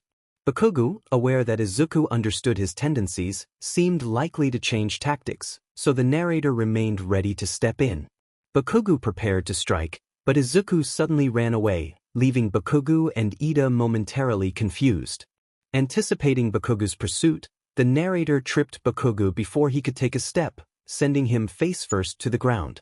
The narrator stifled laughter and dashed after Izuku, enjoying the moment more than they expected. In their haste, the narrator accidentally bumped into Izuku, and their bracelets slipped free and fell. YN cursed under her breath and signaled that the fun was over. Izuku leapt forward in surprise and asked what she was doing there, but YN covered his mouth to quiet him. She grabbed his hand and explained everything as they ran from Bakugo, searching for somewhere to hide. Izuku listened and, when she stopped to catch her breath, admitted that he had been watching too. YN told him she had wanted to help earlier when he had been fighting Bakugo but had held back because he handled it well on his own. YN interrupted Izuku when he began to thank her and warned that if things went too far she would step between them, whether he liked it or not. She said she could not risk him getting hurt and could not forgive herself for standing aside if he was hurt. Izuku responded by confessing that he cared for her in the same way. He asked her to trust him and not intervene in the fight. They exchanged shy, flustered smiles and agreed quietly that they would trust each other. Izuku promised he would let her help a little and said they would talk about the confession later. Izuku handed the bracelet back to Wyan and she put it on, deactivating her quirk and becoming invisible again with the device. They held hands as they moved, but then they came face to face with Bakugo. His right gauntlet began to glow ominously, and Yn's nerves spiked. Bakugo announced that he was loaded up and taunted Izuku to come and show what he was made of. Izuku gripped the tape on his costume and told Yn to stay put until he gave the order. Izuku stepped forward and declared that he was not afraid, which only widened Bakugo's smirk.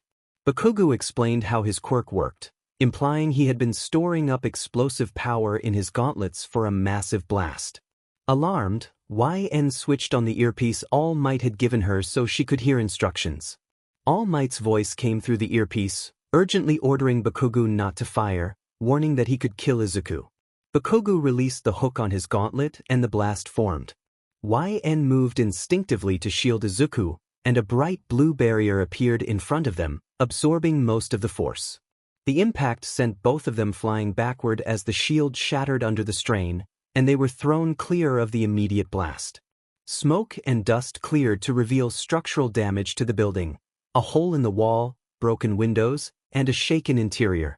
Yn worried that Uraraka might be having trouble dealing with a weapon nearby and hoped she had a plan to deactivate it before things got worse.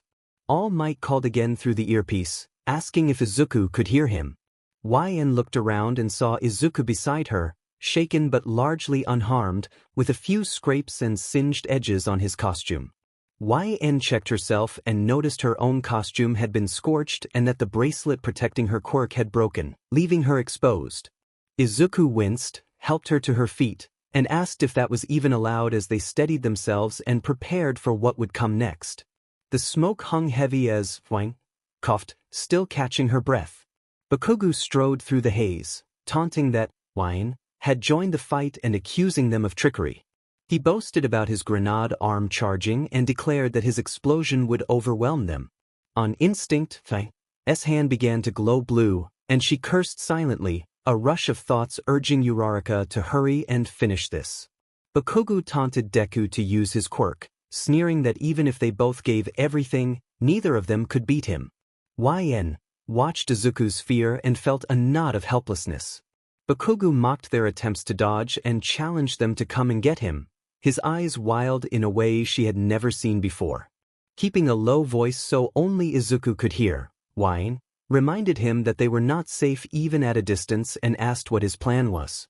Izuku replied that he would come up with something and activated his earpiece to check on Uraraka. Uraraka reported through the earpiece that the situation was not good, prompting Yn to regret not having gone to help sooner.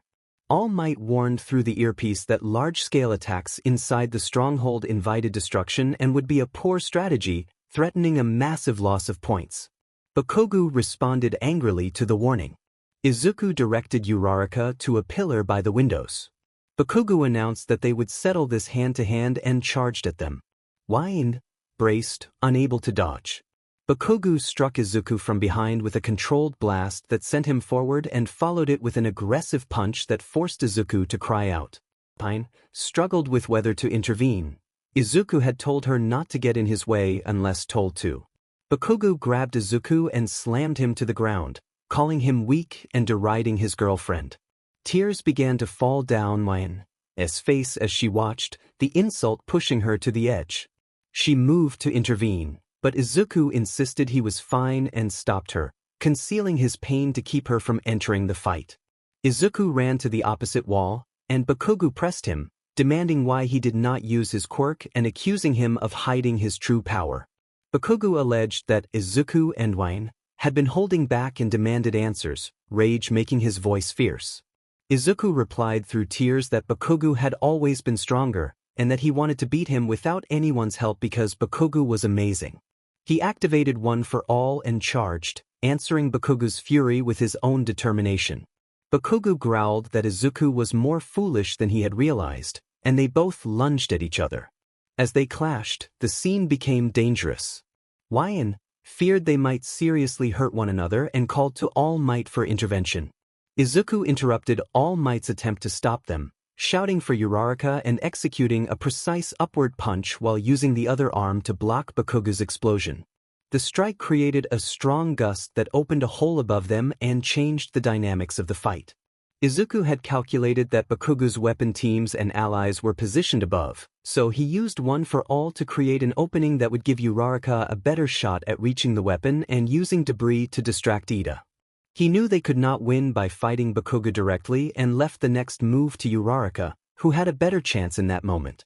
Yan shielded her face against the rushing wind and waited. When the dust settled, Bakugo stood shocked and Izuku was hurt but still standing. Bakugo accused Izuku of playing him from the start, refusing to believe he had been bested. Izuku explained through the pain that he had not intended to use his full power earlier because he could not control it, revealing the reasoning behind his risky choices. I began to walk toward them slowly, fresh tears streaming down my face. Izuku whispered that his body still could not handle the backlash of his power. Mr. Aizawa had said he would be useless.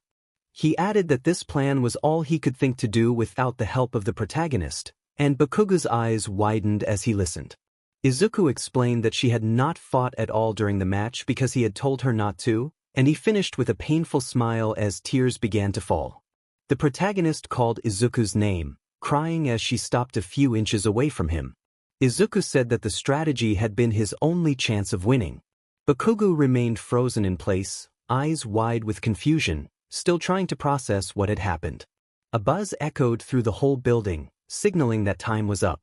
Izuku and Uraraka had won just in time. The protagonist hurried behind Izuku and caught him as he released a relieved sigh and collapsed. Sitting on the ground, she hugged him gently and sobbed while telling him that he had won. Izuku then lost consciousness. All Might announced through the earpiece that the hero team had won, his voice proud yet laced with concern. After the battle, Izuku was taken to the nurse's office. The protagonist wanted to stay with him, but All Might had instructed her to stay back and keep watching the competition because she would only be in the way otherwise. Earlier, All Might had told the protagonist that he needed her to remain with the rest of the class. He explained that while everyone now knew her presence was no longer a surprise, that did not mean she had to stop being involved. He offered her a new choice. She could join the heroes, the villains, or remain on no one's side. The protagonist asked what being on no one's side would mean. All Might suggested that she could watch, observe how others battled, memorize quirks and how they were used, and then report back to Izuku later. He emphasized that if she chose to watch, she could not get involved in the battles. He then directed her to a bathroom in the monitor room where she could change, patting her shoulder and promising that Izuku would be okay and that she could see him after the battles. All Might handed the protagonist an original UA gym uniform to change into because her costume had been damaged. Reluctantly, she agreed to stay in the monitor room and observe. From the monitors, she watched Shoji turn one of his 6 arms into an ear, then form a mouth on another arm to communicate with Todoroki. Todoroki moved toward the wall and then froze the whole building. The monitor room grew cold, but not frozen solid. The protagonist noticed the villain's feet frozen in place in another feed. Todoroki then entered the room where the villains were, walked past them, and touched the weapon, securing the win for his team.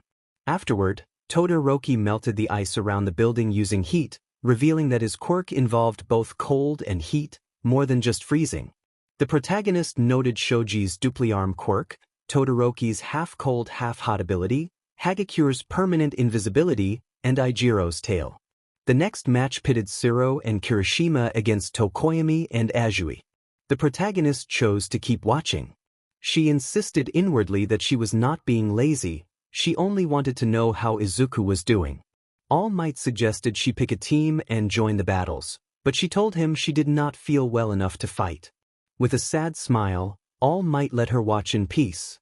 When she changed into her gym clothes, the protagonist also put on the anti-quirk bracelet All Might had given her, hoping to rest from her powers for a while. Even when she was not using her quirk, she still felt it draining her energy, leaving her tired and weak as if the power fed off her even at rest. It was strange, but she hoped to get used to it. After the battles ended, All Might dismissed them all. The protagonist went to the girls' locker room to change back into her school uniform. The other girls were quiet, seeming to sense her sadness and worry. Once she finished putting on her shoes, she ran as quickly as she could to the nurse's office.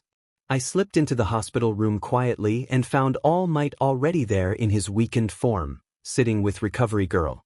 Izuku lay in the bed with bandages wrapped around both arms. Recovery Girl explained that he was doing fine and that he needed plenty of rest. She added that once the 4 was finished they would have to wait for his body to heal on its own because her quirk could not fix everything at once.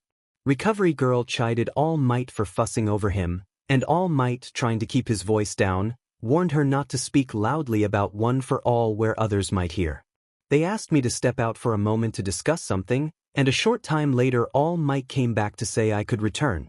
Izuku looked fragile in the hospital bed, and I felt a tight worry at the thought that his powers might keep hurting him. Recovery Girl could not be expected to fix everything forever. A few days later I was in class, resting my head on my hands and watching the breeze through the slightly open window while everyone else chatted about the day's events. We had about 30 minutes until dismissal after All Might's exercise had ended early. I closed my eyes to calm myself when the door opened. When I saw who had come in, I stood up too quickly and the room spun. I steadied myself and looked again to find everyone gathered around Izuku, complimenting him on how well he had done in the battle. They introduced themselves, and as Ida began to bicker with Tokoyami, I kept my eyes on Izuku until we finally made eye contact. He smiled softly, and I immediately blushed and looked down, dizzy with nerves. Izuku moved closer and greeted me with a soft tone. I fumbled with my fingers and asked how he was feeling. Izuku told me he was okay and then, gently lifting my chin so I would meet his eyes, asked if I was all right. The close warmth and the breeze from the window made my head spin. I told him I was fine, though my words felt flimsy. Izuku then asked, with a teasing smirk, whether I was thinking about the kiss. I froze, panicking inside at the realization that he had not forgotten. He laughed quietly, called me cute and patted my head. He said they would talk more later and then asked if I had seen Bakugo, looking toward Bakugo's empty desk. Uraraka pointed out the window and said Bakugo had already left, and that I might catch up to him if I ran. Izuku ran out and I watched from the window just in time to see Bakugo leaving the school and Izuku following behind. They were talking until Bakugo began to shout. I went outside, worried something would happen, and found All Might nearby, speaking to Bakugo a short distance from where Izuku stood. I walked beside Izuku and asked what had happened. Izuku sighed and said he would explain later. All Might then joked, in his characteristic booming way, asking what Izuku had been saying to Bakugo before his dramatic arrival.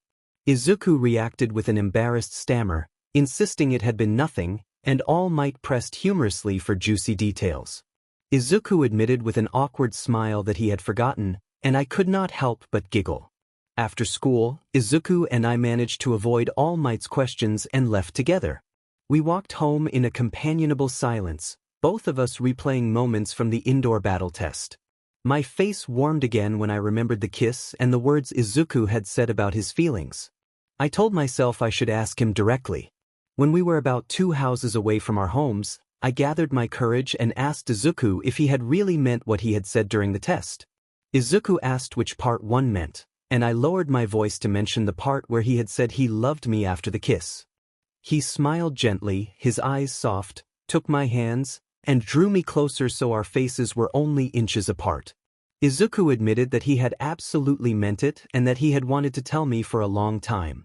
I asked why he had not said it sooner. Izuku admitted that he had been afraid she would not like him back because he thought of himself as a loser. He explained that he feared rejection and being put in the friend zone, that he had liked her for a long time and had kept quiet because he did not want to lose their friendship or make things awkward. She smiled at how earnest he was and gently touched his cheek, which made him look up and begin to blush. Izuku returned the smile and leaned in close, and they shared a quiet, tender moment together. When they pulled apart, they looked into each other's eyes. She laughed softly at how cute he looked while blushing, and Izuku, smiling even wider, asked why she was giggling.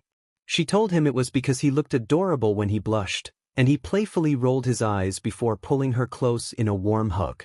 After a few minutes, they separated and Izuku looked at her with so much affection that she felt like she was dreaming. He asked if she would be his girlfriend with hope in his eyes. She said she would love to, and he hugged her, laughing happily. Walking home hand in hand as the sun set, she hoped with all her heart that they would stay happy like that forever. This morning, Izuku and she walked hand in hand to school, both openly a couple. When they arrived, reporters were asking students how it felt to be taught by the symbol of peace, all might. Izuku gave an excuse about needing to visit the nurse, and they slipped away to walk the halls and talk until class started. When class began, Mr. Aizawa praised their team's performance and addressed each student. He told Bakugo not to sulk about his loss and to stop behaving like a child. He told Midoriya that it appeared he had won by injuring his arm again and getting help from this special surprise, and warned him not to use the same excuse that he could not control his quirk. Aizawa said Midoriya's quirk would be valuable if he learned to control it and urged him to show more urgency. Midoriya answered with a determined affirmation. When Aizawa turned to her, he said he had removed the effects on the recording to see every move and that it had been very entertaining, almost cinematic. He complimented her strategy for tripping Bakugo to buy Midoriya time and praised the large blue shield she had produced when they were in danger, though he advised her to strengthen it so it would hold longer. Aizawa began to mention a personal moment between her and Midoriya on the video, but she quickly interrupted him and demanded that he not finish the sentence, causing everyone in the room to stare in shock and confusion while Izuku turned bright red. Aizawa chuckled and moved on, telling them their first task would decide their future. He then announced that the class needed to choose a class representative. Relief swept the room for a moment, but then many students immediately began volunteering and arguing about who would be most responsible. In this hero course, being class representative meant more than extra work. It was a chance to get noticed by agencies and pro-heroes. Izuku nervously raised his hand among the candidates. I looked around the room and everyone else was raising their hands. I guessed I was the only one who didn't want this. Ida stood and called for silence, gaining everyone's confused attention. He explained that the class representative's duty was to lead others and that such a role required the trust of every student, so they would hold a democratic election to choose their leader. He spoke with seriousness, though it was obvious he wanted their votes, since his hand had been raised throughout his speech. Jiraiya questioned whether it was the best idea, and Tsuyu pointed out that they had only known one another for a few days and could not yet tell who to trust. Ijiro commented that most people would simply vote for themselves. Ida argued that whoever received the most votes must be the most suitable for the job and asked Mr. Aizawa for confirmation. Mr. Aizawa told them to decide before his nap ended and then fell asleep in his yellow sleeping bag. Moments passed and the results were in. Ida had written everyone's names on the board and set up a curtain so no one could see the votes while marking them. When he removed the curtain, I looked at my name and saw 3 check marks. Izuku's name also had 3 checks, which meant the 2 of us were tied. Both of us reacted in surprise at the same time. Bakugo angrily demanded who had voted for us and mocked the situation. Siro laughed and so did several others, and Bakugo's complaining continued. Mr. Aizawa woke up and announced that the class representatives would be Midoriya and the narrator, since they had tied, and that Yaoyorozu would serve as deputy. I told the class that I did not want to be class representative and that Izuku could have the role by himself. Everyone reacted in shock, except Bakugo and Todoroki, whose name I had learned. I shrugged and said it was simply not my thing. Ijiro blurted out that I could be the class princess, and Hagakure supported the idea. I crossed my arms and asked what a class princess was supposed to do. Ijiro explained that the class princess would help the representative and deputy, could give orders when needed, and help plan events. He added that I looked and acted like a princess and thus fit the role. Tsuyu reminded the class that during the entrance exams I had saved a girl from a giant robot villain, a bold act not many of the newcomers could claim. Bakugo objected, calling people newbies, and I shot back that he was a newbie too and should stop being rude. My response made him look surprised, and a few classmates smiled. Tsuyu pointed out that I had defended her from Bakugo, proving her earlier point. I sighed and, rolling my eyes, agreed to be the class princess. The class cheered. Being part of this group felt surprisingly right. I was now sitting in the lunchroom eating with Ida, Uraraka, and Izuku. Uraraka complained that the cafeteria was always crowded because the hero, support, and management courses all shared the same space. Ida explained that this was the reason, and Uraraka continued happily about how good the rice tasted. Izuku had not touched his food, and I nudged him to ask if he was okay. Izuku admitted he was worried about the class representative position and did not feel qualified. Uraraka told him he would be great, and Ida agreed, noting that he seemed sad he had not been chosen himself. Ida explained that Izuku's courage and quick thinking under stress, along with his demonstrated strength, were the reasons he had voted for him. Izuku asked in disbelief if Ida had been one of the 3 votes. Uraraka teased that Ida had wanted the position because he looked the part with his glasses. I laughed at her silliness and pointed out that wanting a position and being suited for it were different things. Ida mentioned that observing his family's agency had taught him that lesson, and when asked about his family, he admitted he had been afraid people would treat him differently if they knew. He then began to explain about his family, and I noted that he was very lucky.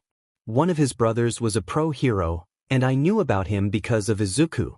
Ashido called my name, and I looked back to see almost the whole class coming toward us except Bakugu, half and half, and the bird-like student whose name I had forgotten. Ashido asked with a smirk what had happened between me and Midoriya when we were alone during the battle test. I realized Mr. Aizawa had told them to bring it up during lunch, and I felt annoyed. Izuku was blushing and shoving food into his mouth, trying to avoid attention. I told them that nothing had happened and that we had only talked, and Ijiro pushed back, prompting even more redness in my face. I sighed, about to tell the truth, when an alarm sounded. Uraraka asked what was going on, and the intercom announced a level 3 security breach, instructing all students to evacuate in an orderly fashion. Someone explained that it meant someone had gotten past the school's barriers, which had not happened in the speaker's 3 years at the school. We all stood and hurried out. In the halls there was chaos, with crowds pushing and shoving. I was pressed against a window with Ida, Uraraka, and Izuku. The rest of the class had disappeared into the throng, probably toward the back. Uraraka complained about the mob, and Ida observed that everyone had reacted quickly, as expected from UA students. Izuku pointed out that the panic itself was the problem. I looked out the window and saw reporters gathered at the school's red and gold doors, which were closed. Mr. Aizawa and Present Mike were standing near them. Ida tried to calm everyone, but the pressure from the crowd pushed him to the window. I cried out in frustration that the teachers weren't taking control, and then I noticed the exit and formed a plan.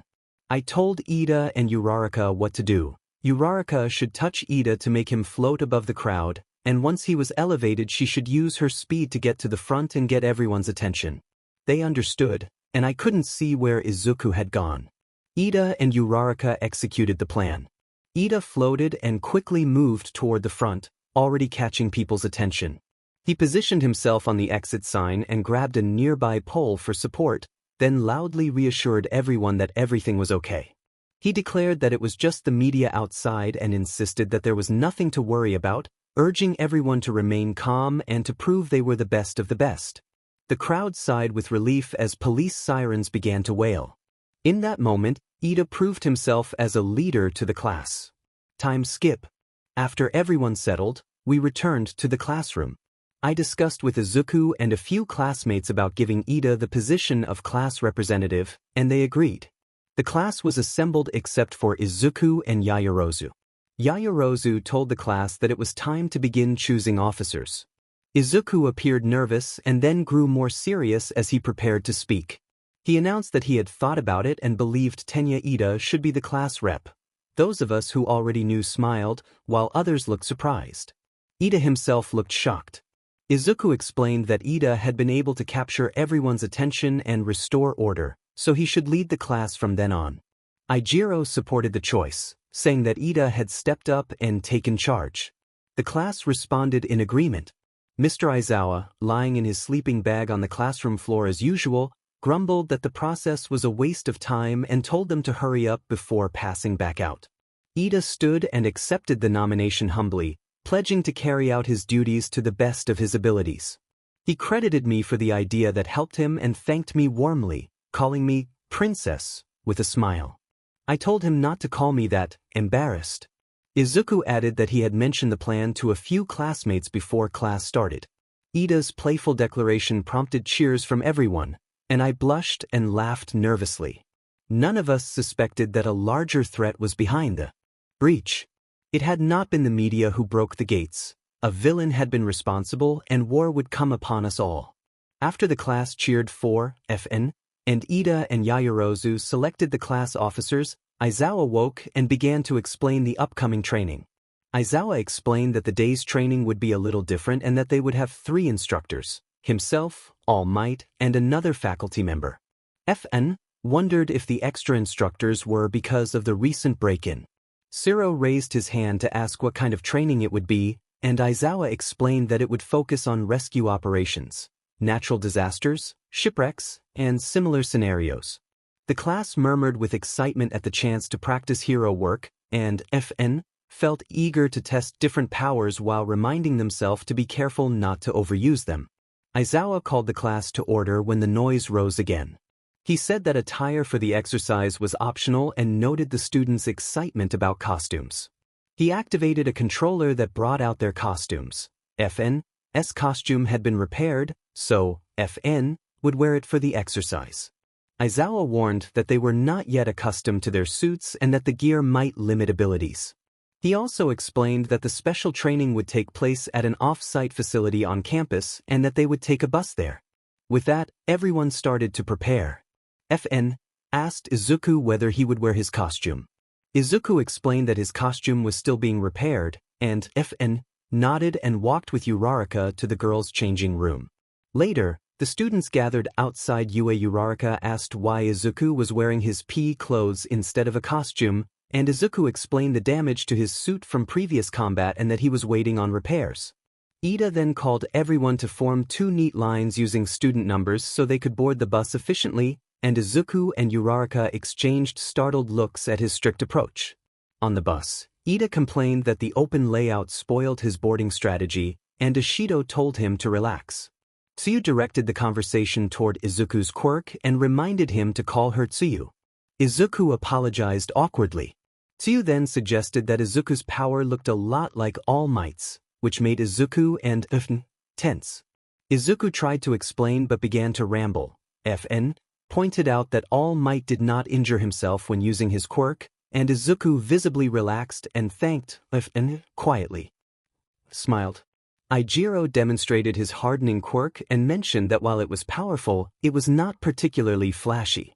Izuku praised the look and potential of the ability, his enthusiasm brightening his expression.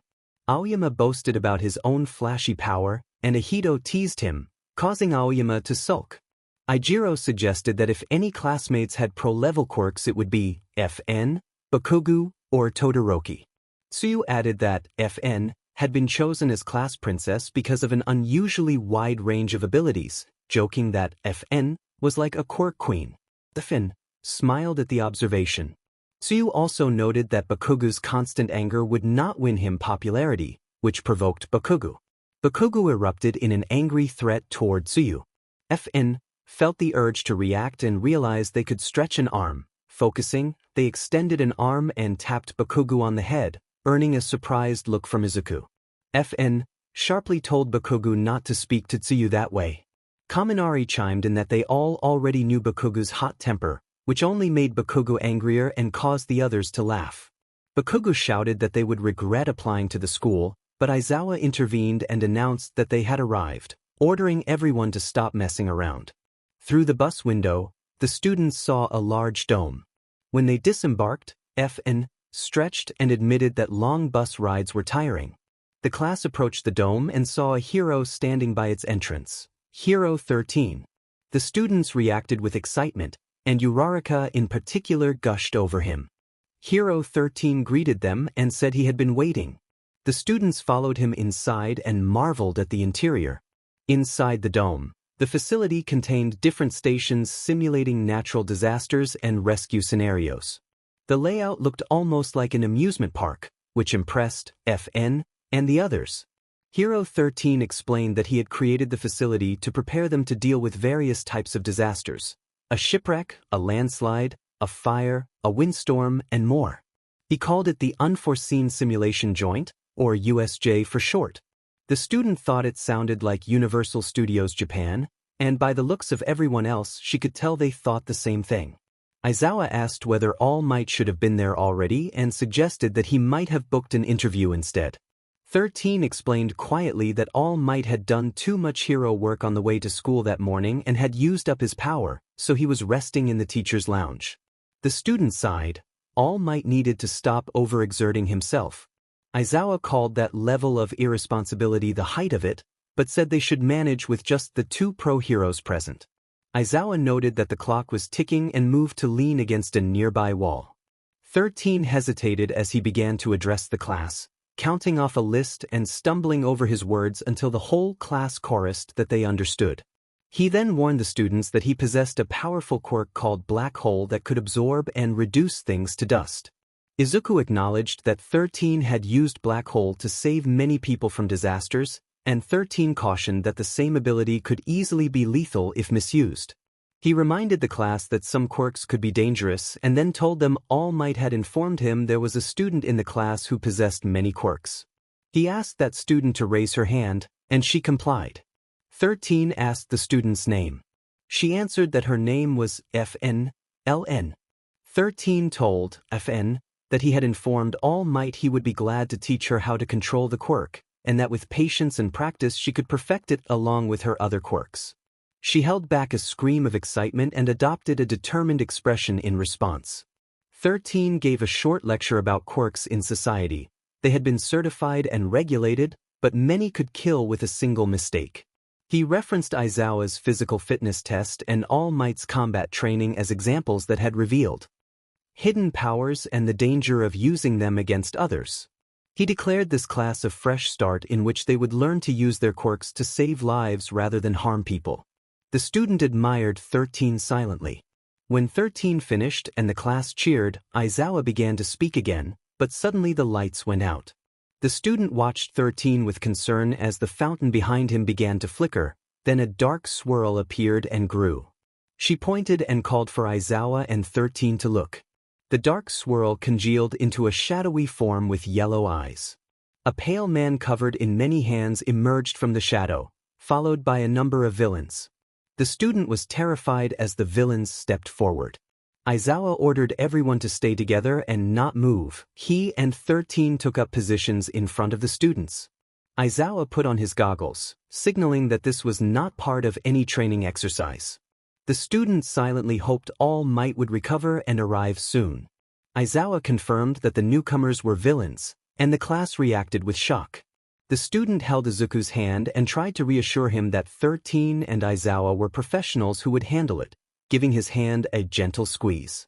Izuku panicked at the number of villains and pointed out that 2 heroes could not handle so many alone. The student stood frozen for a moment, unsure what to do. Aizawa confronted the intruders, asking if they had used the press as a cover to sneak onto campus. Ijiro asked how so many villains had entered UA, and the student, realizing the alarms were silent, asked why the sensors were not being triggered. 13 admitted he did not know. Todoroki wondered whether the entire campus was under attack or if this was an isolated target. 13 suggested that if the alarm sensors were not triggered, one of the villains must be masking their presence. The student proposed that the villains had chosen this isolated facility as an entry point while a class was in session, and the others nodded in understanding. Todoroki noted that the villains may have a concrete objective in mind, and they all watched the approach of the attackers with growing fear. Aizawa ordered 13 to evacuate the students and alert the main campus, and he warned that if the villains could block sensors they might also be jamming regular communications. He instructed Kaminari to try using his quirk to contact the school, and Kaminari acknowledged the order. Panic rose among the students as someone warned that they could not fight the intruders on their own because there were too many of them. I begged to be allowed to help, letting go of Izuku's hand. Aizawa refused, insisting he could handle it and ordering me to stay back and not use my powers because they couldn't let anyone know about Izuku. I argued that even if he could suppress quirks, his fighting style was better suited to stealth one-on-one encounters and wouldn't work against a group, and I pleaded to be allowed to fight alongside him. Aizawa rejected the idea again, saying it was final and smirking that I could not be a pro if I only had one trick. I wondered if he could do more than I had imagined. Aizawa called out that he would handle it and was off. I watched in amazement as he fought off everyone with surprising ease. I had never realized how skilled he truly was. Ida grabbed my wrist and urged us to leave, pulling me toward the exit. We ran until a black void opened in the floor and everything stopped. The shadowy figure had arrived. The Shadow Man announced that the League of Villains had decided to pay this haven of justice a visit, and we all stared at him in fear. He suggested that this was a fitting place for All Might, the symbol of peace, to meet his end, and both Izuku and I flinched. He said he had expected All Might to be here but saw no sign of him, mused about an unexpected change of plans, and chuckled that it did not ultimately matter because he still had a role to play. As Aizawa prepared to act, Ijiro and Bakugo lunged in to attack, a reckless move that made my stomach twist. Bakugo detonated an explosion that filled the area with smoke and obscured everything.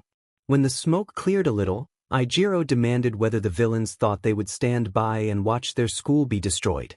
The Shadow Man reappeared and taunted that they lived up to their school's reputation, warning them to be careful or someone might get hurt. I noticed something metallic around his neck. Aizawa shouted for everyone to get out of the way.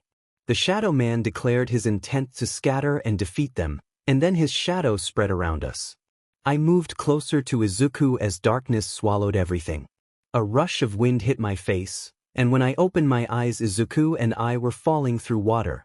We hit the surface and splashed down hard. It looked like the Shadow Man had a warping ability. The important thing was that they had come to target All Might. It was a relief he wasn't here, but we still needed him. I began to swim upward when something else came toward me. At first I thought it was Izuku, but it was a shark-like villain closing in and boasting that I was their first catch.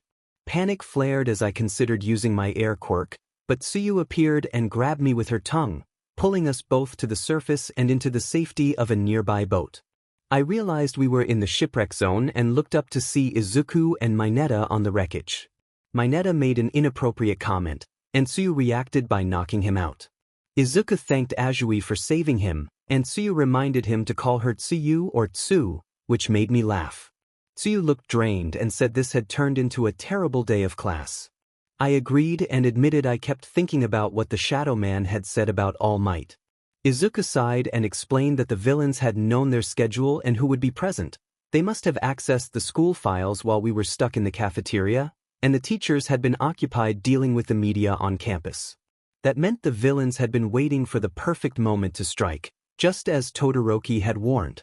Mineta tried to reassure everyone by insisting that All Might would arrive and defeat the villains, but Tsuyu warned that if the villains had spent so much time planning the attack they might have found a way to kill him.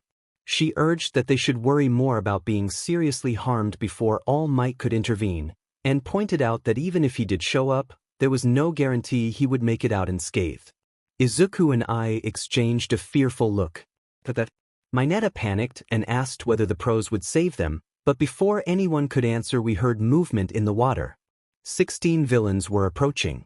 The shark-like villains snarled that he would enjoy defeating them all. I cursed silently at my inability to control every quirk I had, even with what I knew I faced limits. Izuku set his jaw and declared that if the villains could beat All Might, they had to stop whatever the villains were planning. He said they needed to work together to keep All Might safe because no one at UA knew what was happening. This was up to them now. Everyone nodded except Mineta, who trembled with fear and rambled that this was a terrible idea. Izuku pointed out that the villains clearly had the advantage in the water, and that was most likely where the fight would take place. Mineta yelled, crying that nobody was listening. I ignored Mineta's cries and suggested that if that were the case, the villains must have known what was inside the USJ dome before warping in. Izuku corrected himself and pointed out that for such careful planners, one thing stuck out. They had warped me here with Azui. He corrected to Tsu, which made Tsuyu and me giggle. Izuku explained that they had been warped into the shipwreck zone.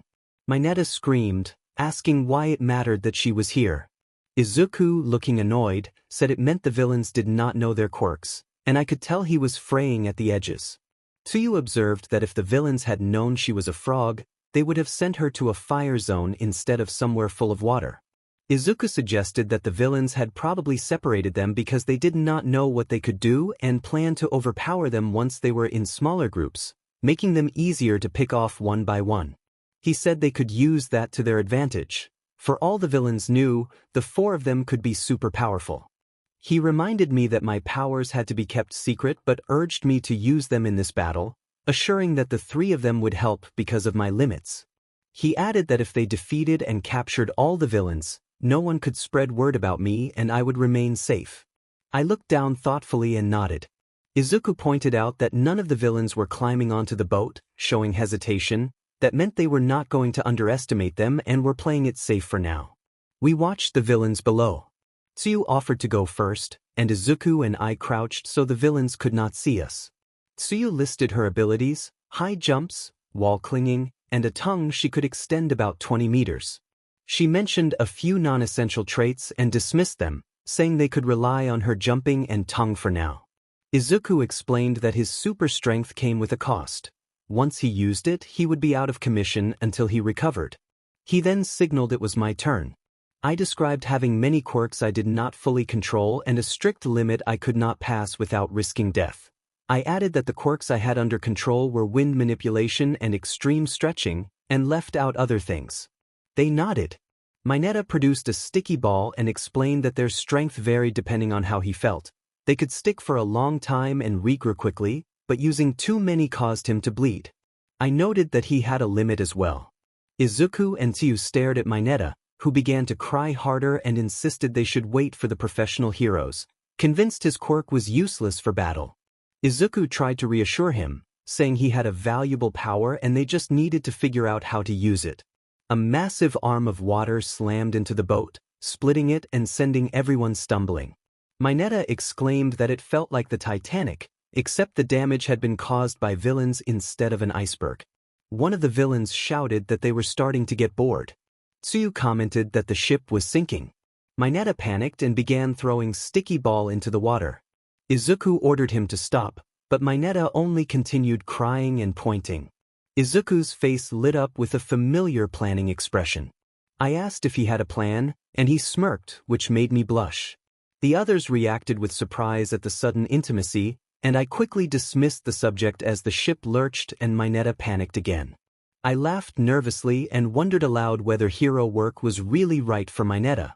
Mineta shouted that it was terrifying and reminded everyone they had only recently been in junior high, stunned that they could be nearly killed so soon after starting school. He then made an awkward, inappropriate comment and fell silent. Izuku recalled that an enemy certain of victory was bound to make a mistake, quoting something All Might had said in an interview. Mineta asked what he meant, then noticed Izuku's clenched fist and understood.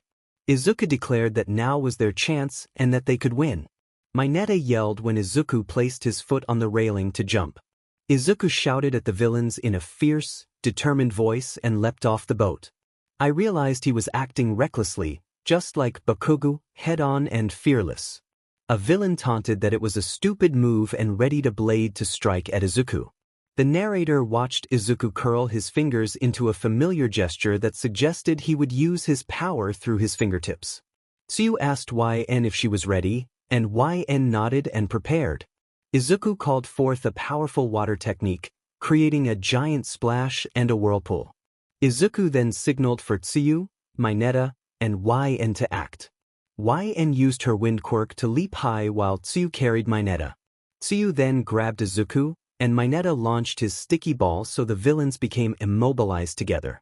Izuku explained that a strong force applied to the water would spread and then converge in the center. The villains were trapped in the middle as a geyser of water rose, lifting the ship and carrying the villains with it. YN cheered at how the move rounded everyone up, and Tsuyu praised the three of them for their effort. Both of them noted, however, that there were still more villains to contend with and that they could not celebrate victory until every threat was handled. YN's point of view shifted. Earlier, she had experienced a troubling vision. A flash of crimson, a collapsed figure who resembled All Might, and a desperate shout to stop. Tsuyu noticed YN looking pale and asked if she was okay. YN explained the vision, describing how it ended with that cry. Tsuyu suggested it could be a premonition from one of YN's quirks. YN said she did not know, but that they should not worry about it right then. Izuku, in his own thoughts, acknowledged his pain but chose to hide it behind a brave expression. He was determined to continue. The battle was not over. He was also growing worried about YN's vision and wished she could tell him how things would end. When Tsuyu interrupted his muttering, he refocused on the present. YN proposed that they focus on their next move. Izuku thought about bringing them to safety but decided to prioritize getting help. He pointed toward the exit route that would let them avoid the central plaza entirely. Tsuyu agreed that this plan would help them avoid running into the villains Aizawa was facing. Izuku worried that Aizawa might be overexerting himself without backup and could be in danger. YN suggested they might be able to take out a few of the villains to lighten Aizawa's load without jumping straight into the center of the fight. Mineta reacted with alarm at the idea of being put in danger, and Tsuyu voiced concern as well. Izuku emphasized that they needed to hurry, help Aizawa, then leave before anything else happened. They moved closer to the battle and hid behind a rock near the water. Mineta reminded them to keep their mission limited to assessing the situation, and the group agreed to retreat the instant it became dangerous. Izuku said they would get out of there at the first sign of trouble, then watched Aizawa in action. YN's mind flashed again with a fragmented, unsettling vision. Flames, a pale girl with glowing white eyes and hair, villains frozen in place as if time itself had stilled, and All Might collapsed and unresponsive. These images left YN whispering apologies to no one. Izuku noticed that she was crying, reached for her hand, and asked if she was all right. He wiped away her tears and asked whether it had been another vision. YN nodded and recounted what she had seen. Mineta spoke with a shaky voice that the visions could happen at any moment and that they were cause for concern. YN reaffirmed the plan to help Aizawa and then leave. Tsuyu echoed her concern, and YN insisted that as long as they moved quickly to assist and then withdrew, they should be fine. They crept closer and watched Aizawa fight. He moved with skill and tenacity, and the group felt honored to witness him in battle. At the same time, they noticed that he was visibly exhausted and struggling to keep up with the relentless onslaught. The sight made the team uneasy about the choice to intervene. I heard running footsteps and looked to my left to see a pale blue-haired man racing toward Aizawa. Aizawa described him as the final boss as he grabbed his scarf and braced to fight. The villain grabbed Aizawa's scarf as Aizawa ran, and Aizawa struck the attacker in the stomach. I quietly celebrated, and Tsu pointed out that the villain's hand was on Aizawa's elbow. When Aizawa's hair stopped moving, it was clear he had stopped using his quirk. I watched in alarm as his elbow suddenly hardened and fractured, causing a severe injury that made me feel nauseous. I insisted they had to help him, but Izuku warned YN that she would be killed if she went out and that the vision she had might come true. Izuku's voice trembled, but he too wanted to go help. He urged her to stay put and let Aizawa handle it no matter how bad things looked. Aizawa struck the villain again quickly before his elbow could take any more damage. Aizawa jumped back, but other villains closed in. He managed at first, but with a damaged elbow he could not keep up when they circled him. One villain taunted him, saying Aizawa's quirk was not suited for drawn-out fights against large groups and that he seemed out of his element, better at stealth and surprise than head-on combat. The villains continued to press him, though Aizawa kept standing despite struggling to breathe. The same villain admired how long Aizawa had held out.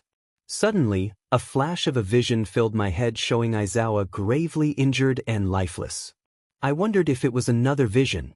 The pale blue-haired villain then announced that he was not the final boss. I looked back to see a huge, strange creature appear behind Aizawa. Aizawa turned and saw it too, and then the creature struck Aizawa's face, knocking off his goggles. The creature kept attacking until Aizawa was battered and collapsing, and then it slammed him face-first into the ground. We huddled there in shock, hands over our mouths, too afraid to move. I whispered that I had seen this coming, and Izuku tore his eyes away from the scene and clung to me. He was crying and he held me close to hide the view. He insisted that Aizawa was not dead and tried to calm me, rubbing my back while I shook with fear. This was our first real look at the kind of evil the pros faced, and it was terrifying. The pale blue-haired villain proudly introduced the creature as the opposite of the symbol of peace and said they called it Nomu. Nomu then crushed Aizawa's arm, leaving it badly damaged. Tsu noted that Aizawa was still alive, which meant there might still be time to save him before my vision became reality.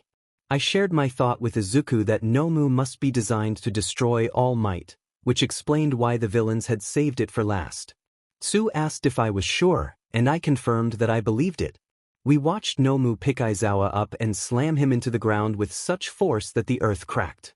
Mineta said he could not watch any longer and urged that they should get out of there quickly. I looked to Izuku for his decision, but he was still weighing their options. A shadowed figure appeared beside the pale blue-haired man, and I recognized them. The pale blue-haired man was Tamura Shigaraki, and the shadowed figure was Kurogiri.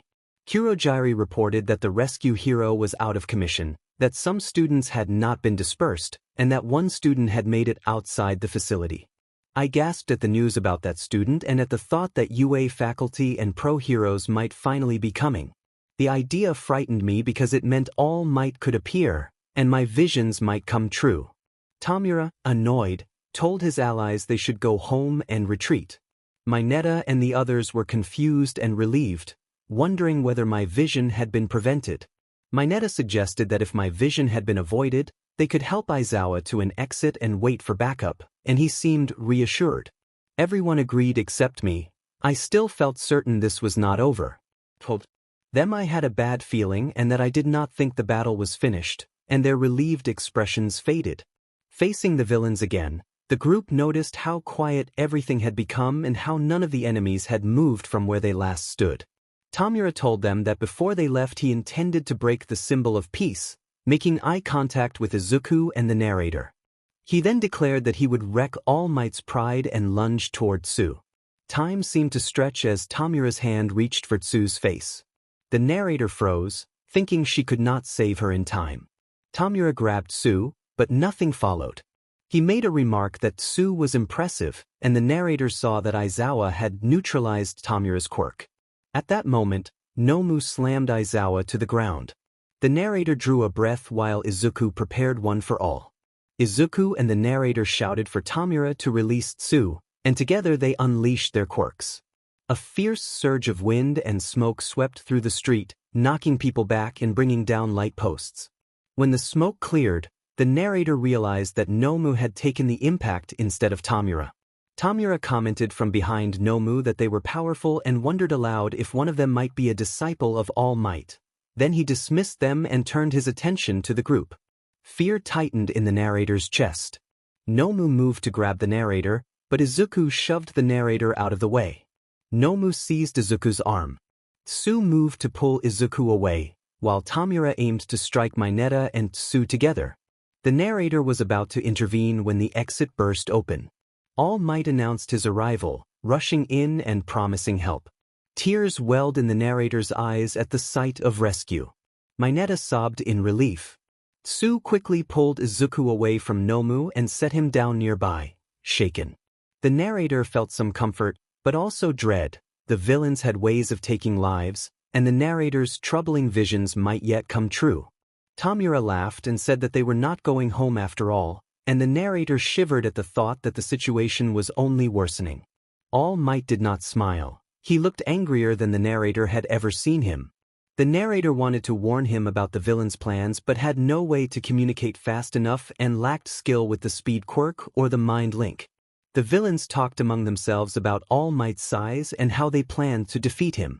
All Might launched into the battlefield, knocking enemies aside with a series of rapid, powerful blows. The narrator admired his technique and wished to learn some of his moves. After clearing space, All Might moved to Aizawa and carried him in a supportive hold while offering a low apology. He then reached the narrator and the others, arriving in an instant, and ushered them away from Tamura and Nomu. The narrator saw that the hand that had covered Tamura's face had fallen free and landed on the pavement. Tamura's face showed deep wrinkles and red eyes that seemed unnervingly empty. All Might instructed everyone to return to the entrance and to take Aizawa with them because he did not have much time. Tsu and Mineta nodded and began moving, while Izuku and the narrator hesitated.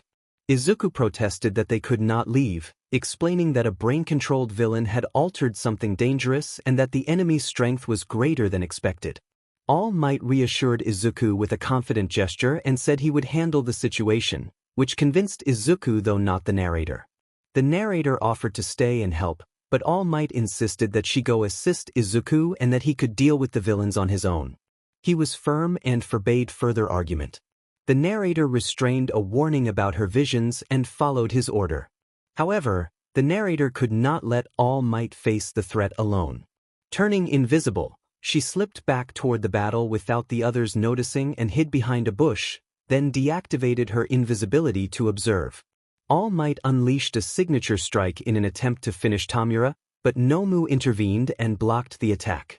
The strike sent water and debris surging, but it did not significantly damage Nomu. Nomu countered, and although All Might dodged, Nomu's resilience showed that conventional blows were having little effect.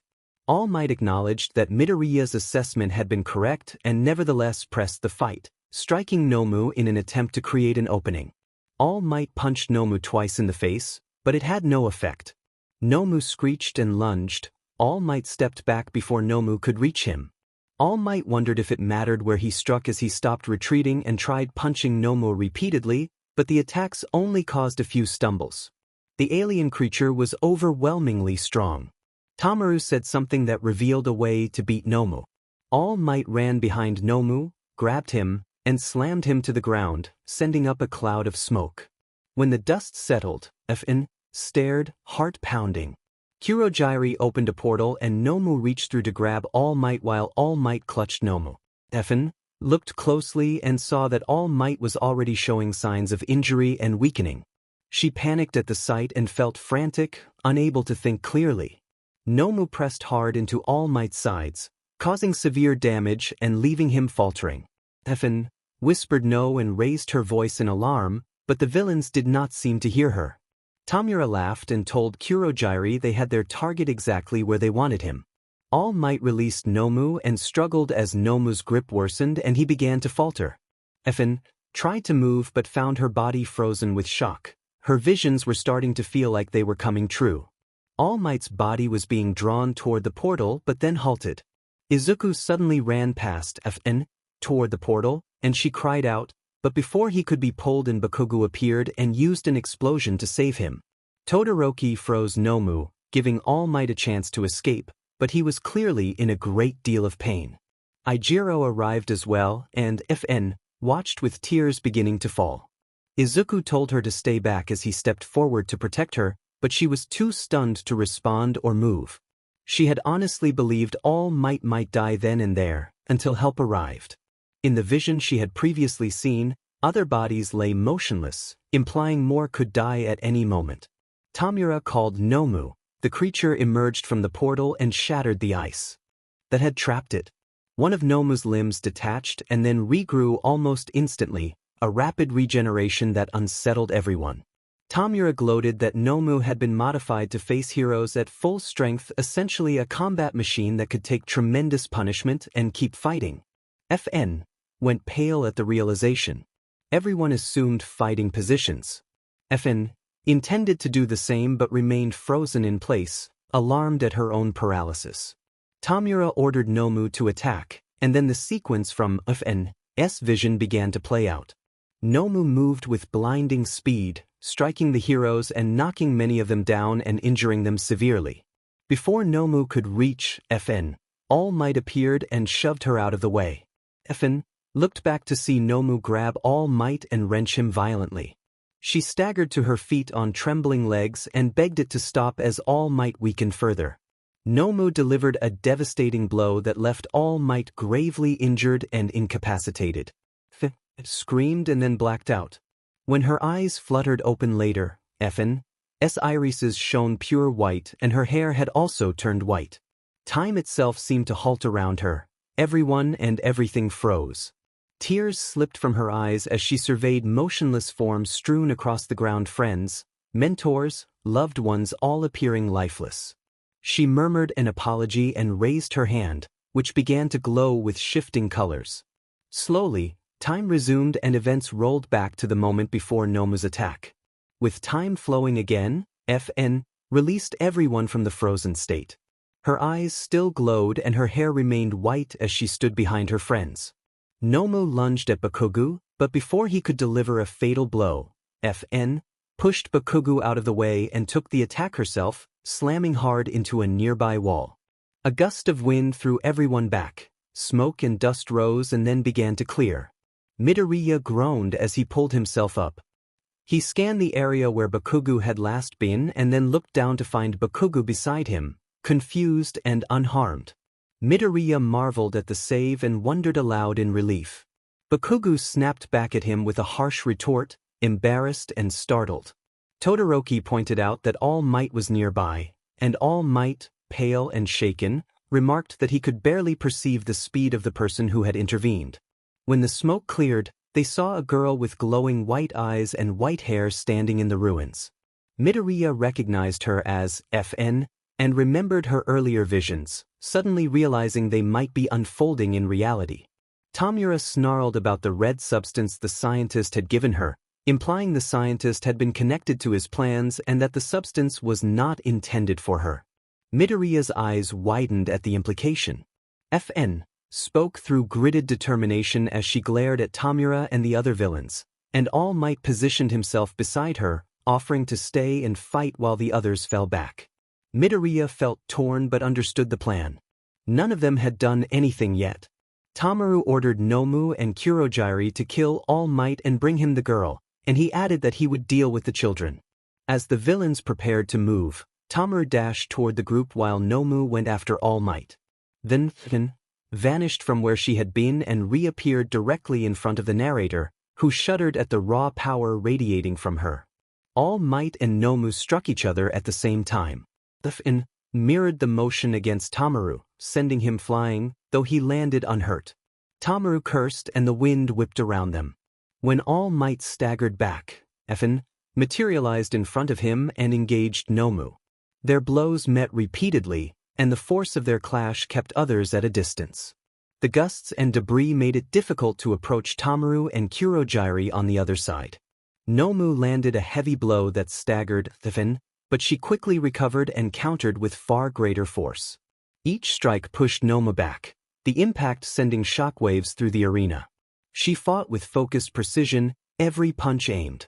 She roared that they should not harm her friends and accelerated her attack. All Might and the others watched in awe. She was fighting like a pro hero. All Might observed that every one of her punches was targeted, not random. He admitted to himself that he had been wrong about her and acknowledged, with a tone of guilt, that she was capable of fighting villains. The narrator watched as she launched another assault, preventing Nomu from recovering. She grabbed Nomu, slammed him into the ground with tremendous force, and the impact cracked the surface and sent fragments into the air. She then prepared to use All for One and unleashed a powerful, signature strike that drove Nomu outward. The blast sent Nomu flying past the dome. Lights shattered and a few fires started as the ground trembled. Ijiro commented that he had never seen anyone so powerful. Todoroki noted that she matched All Might's strength.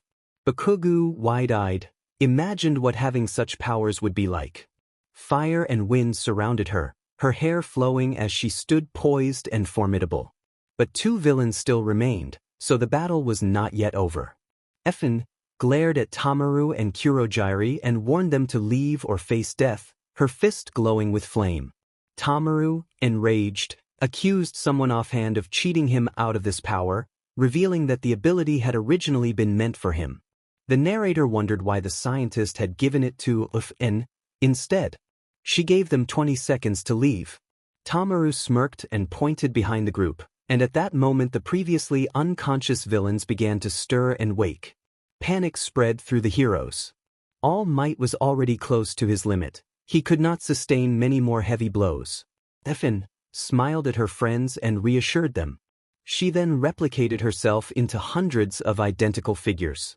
The clones scattered, each teleporting in front of a different villain, and they attacked in coordinated fashion. Bakugo, Ijiro, and Todoroki joined the fray. The narrator stayed back to watch every move of his girlfriend. Tamaru yelled that the attack was revenge for what Nomu had endured and charged with Kurogiri. The narrator rushed forward and pushed his quirk to the breaking point, using extra power in his legs and risking severe injury to reach the battle. He intended to strike Kurogiri where the villain's defenses were vulnerable to take one enemy out of the fight and protect FN. See. Moved in, Tamaru's hand lunged for his face, but a bullet struck Tamaru's hand before it made contact. Backup had arrived with Ida leading reinforcements. Relief flooded the narrator. He had never been happier. The clones dissolved, and the villains looked up at the approaching pro-heroes with fear. Tamaru staggered under the onslaught, shot in places, but Kurogiri created a protective warp and carried Tamaru away from the battlefield, signaling surrender. Victory belonged to the heroes, thanks to FN's astonishing power and Ida's timely backup. The narrator looked up to see tears streaming down FN's face. She said that she was so happy. She closed her eyes and her hair returned to its original color as she began to slump, and All Might caught her before she fell. Tears rose in the narrator's eyes as he faced All Might.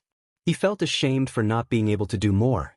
He apologized for failing to help, and All Might immediately rejected that notion. Half of All Might's body had already reverted to his weakened form, but he explained that the narrator had bought valuable seconds and helped keep FN safe, something even All Might could not have done alone. He thanked the narrator and reminded him that he had saved him once again. The narrator sobbed and thanked All Might in return, relieved that they were all still alive. Ijiro approached and called out to the narrator, who turned toward him. The narrator feared that if anyone came here they would see All Might in his weakened state. The narrator yelled for Ijiro to wait, but before they could say anything a wall materialized. They turned to see a pro-hero had created it and relief washed over them. All Might looked equally relieved and then glanced down at Ivan, who lay unconscious in his lap. The narrator crawled closer and brushed some hair away from her dirty yet gentle face. The narrator wondered if she would remember any of it, and All Might responded that it was possible, which eased the narrator's worry. All Might thanked Cementos for his help, and Cementos admitted that he was a fan, making All Might chuckle. Cementos remarked on how much damage had been done here, and All Might pointed out that the young woman had been responsible for much of the fighting. Cementos expressed disbelief, and the narrator explained that while watching FN fight, they had spotted a few still-functioning security cameras around the dome and suggested those recordings be reviewed. All Might agreed to ask Yue to let him see them later that week. Cementos said they needed to find a way to get the narrator and the three others to the nurse's office, and everyone nodded in agreement. Time passed. The narrator found themselves lying in a hospital bed by the window. All Might occupied the bed beside them, and Ivan lay in the bed opposite. Recovery Girl had said that FN would be fine but might remain unconscious for up to a week depending on how quickly she recovered. She had pushed herself to the limit and nearly collapsed. All Might was awake and stable. The narrator's own injuries were limited to broken legs and a broken finger, so FN was the most seriously hurt. Recovery Girl told the narrator that she would not scold them for Midoriya being back here, as that was not their fault, but that she would have to reprimand the girl for nearly exceeding her limits. All Might said he would speak to her when she woke, and then admitted that the fight had likely shortened his time again because he had pushed past his limits, which made the narrator gasp. All Might hoped he could maintain his powered form for at least an hour. The narrator apologized, but All Might said there was no use worrying and that these things happened. The narrator felt responsible for not helping more. A man in a cream jacket and fedora entered. All Might greeted him as his friend and ally on the police force, Naomasa Tsukachi, and reassured the narrator that he trusted him. Tsukachi asked for information about the incident, and All Might asked first about the students and the teachers. Tsukachi reported that, aside from the narrator and the girl in front of them, only a few students had minor injuries and the two teachers were stable. Tsukachi praised the three heroes and the girl for risking their lives to save the others, saying that without their courage the outcome could have been worse. All Might corrected him, noting that the students had also fought and risked their lives, and he pointed to the young woman in front of them as an example. They all looked at Ivan, who appeared peaceful as the afternoon light softened her face. The narrator felt a deep longing to be closer to her but pushed the thought aside. The narrator thanked All Might. The narrator mentioned that before she lost consciousness, FN had said she was happy, and All Might said he was glad. Tsukachi looked confused, and All Might told him he would explain later. All Might reflected that he did not think any group of first years had experienced a real fight this early in their training and learned so much so quickly. He said that the villains had underestimated them and that the class had demonstrated strength and courage, predicting they would become great heroes. The narrator resolved to train harder than ever to reach the top alongside FN, reaffirming the promise they shared. All Might smiled and gave the narrator a thumbs up. The narrator nodded and stared out the window, unaware that the League of Villains' attack at the USJ Dome was only the beginning and that larger threats lay ahead. For now, they were simply grateful to be alive and to have shown their potential. The narrator woke up feeling a soft breeze on their face and sunlight on their skin, and they realized they were in the nurse's office. At first, FN was confused about how she had ended up there, but then everything came crashing down on her like a meteor. She remembered believing All Might had died, seeing friends fall, and most painfully, losing her best friend and first love. Tears ran down her face as she struggled with the memory. A flashback came over her. She had reversed time, saved everyone, and help had arrived so no one died. She felt overwhelming relief and happiness before fainting into a deep sleep. When the flashback ended, FN stared at the white wall in front of her, incredulous that they were all alive. Izuku called her name from the doorway, and she realized she could hear that voice again. A small smile formed on her lips as Izuku ran in, tears streaming down his face, and hugged her tightly. He told her how scared he had been and how he had thought he had lost her. Instead of a kiss, he pressed his forehead against hers and took her hand in his. The gesture was full of the love she had missed, and she felt she never wanted to let him go. All Might then entered and expressed how nice it was to see. Awake. FN asked All Might if he was all right, remembering how injured he had been during the battle. All Might assured her that he, the teachers, and the other students were fine. He sat near the bed while Izuku remained at FN's side holding her hand. Looking at the clock, FN realized it was late afternoon and asked how long she had been unconscious. All Might explained that she had been out for 2 days. Izuku frowned when he said it had been 2 days, but All Might reminded them that the important thing was that she had saved many lives and was going to be okay, which allowed FN to relax and rest her head on Izuku's shoulder. All Might then spoke about the next steps. He explained that villains around the world now knew about FN, so the students would need to intensify their training, especially with the sports festival approaching. The mention of villains frightened her, but the idea of the sports festival also excited her. With her injuries healed, All Might instructed that she should return to school the next day and told her that he and Izuku would take her home so she could change. It took a little while for her to get the hang of walking again, and Izuku took her hand to guide her to the bathroom. She muttered a quick thank you as she closed the door. After changing into leggings and a hoodie and tying her hair up, she put on black Vans and they went to a nearby McDonald's because she was hungry and her parents were not home. After they ate, Izuku stayed at her apartment and they watched a movie together until he had to leave. The next day, FN got ready for school and walked hand in hand with Izuku. During break, they announced that they were a couple.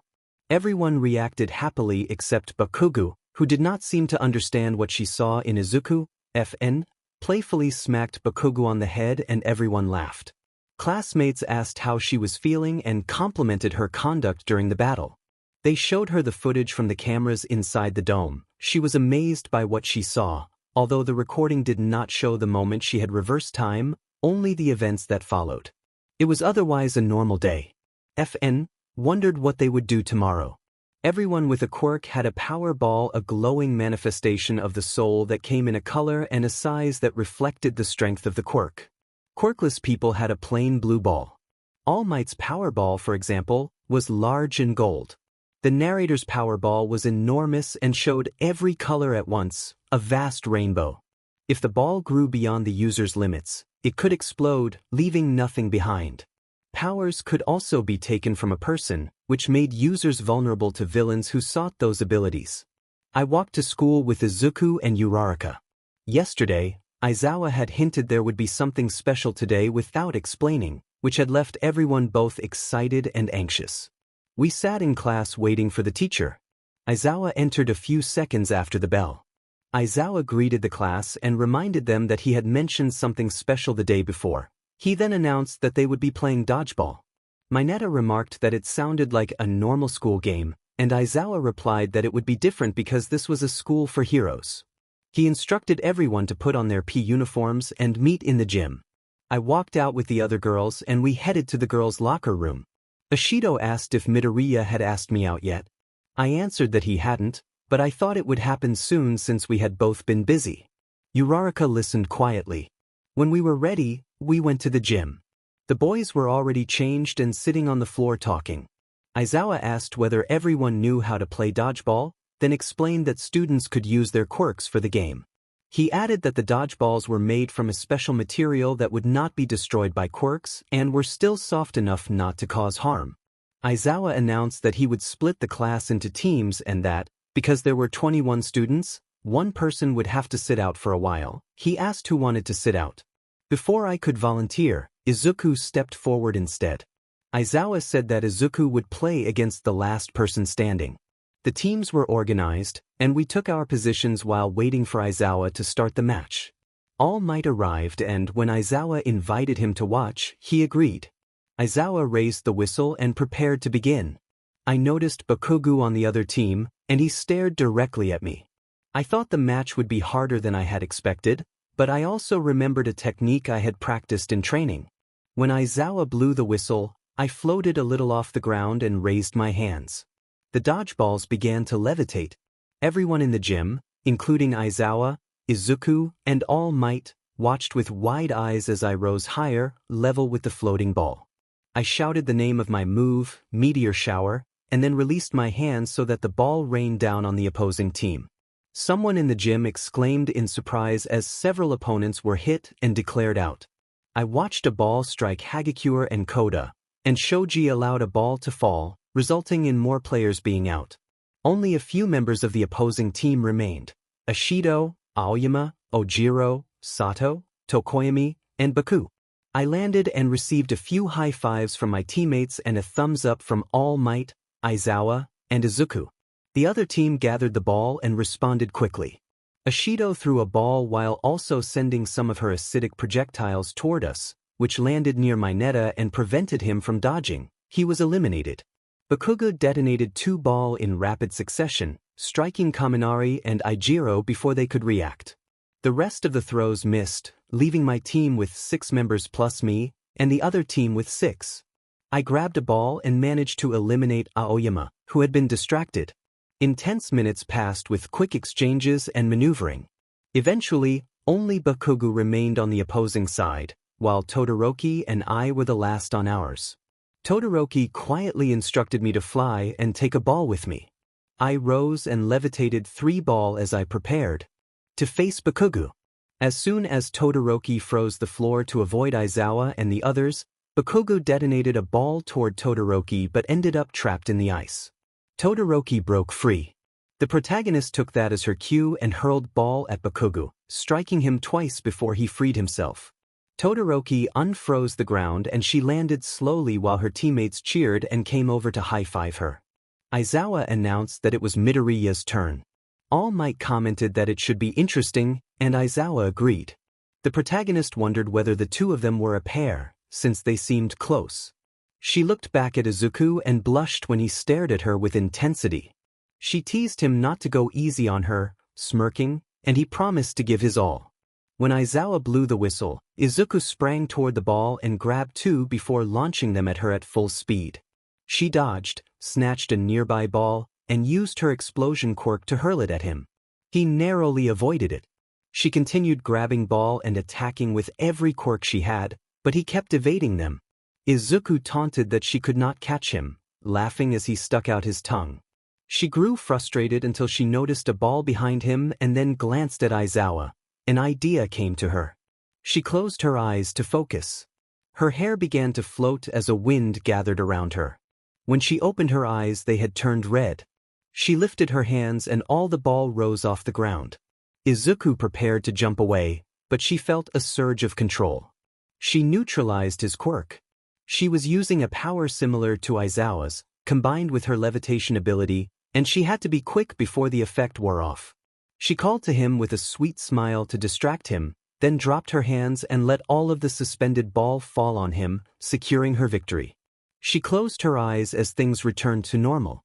When she opened them, she saw Aizawa approaching with wide eyes, asking when she had learned to do that. She shrugged and walked over to Izuku, who was standing beside All Might. She asked if he was okay. He nodded and they exchanged a quick, encouraging glance. He praised her for a good job, smiled and hugged her. After that, everyone returned to the classroom, went through the usual lessons and hero training, and then packed up to go home. It had been a fun day.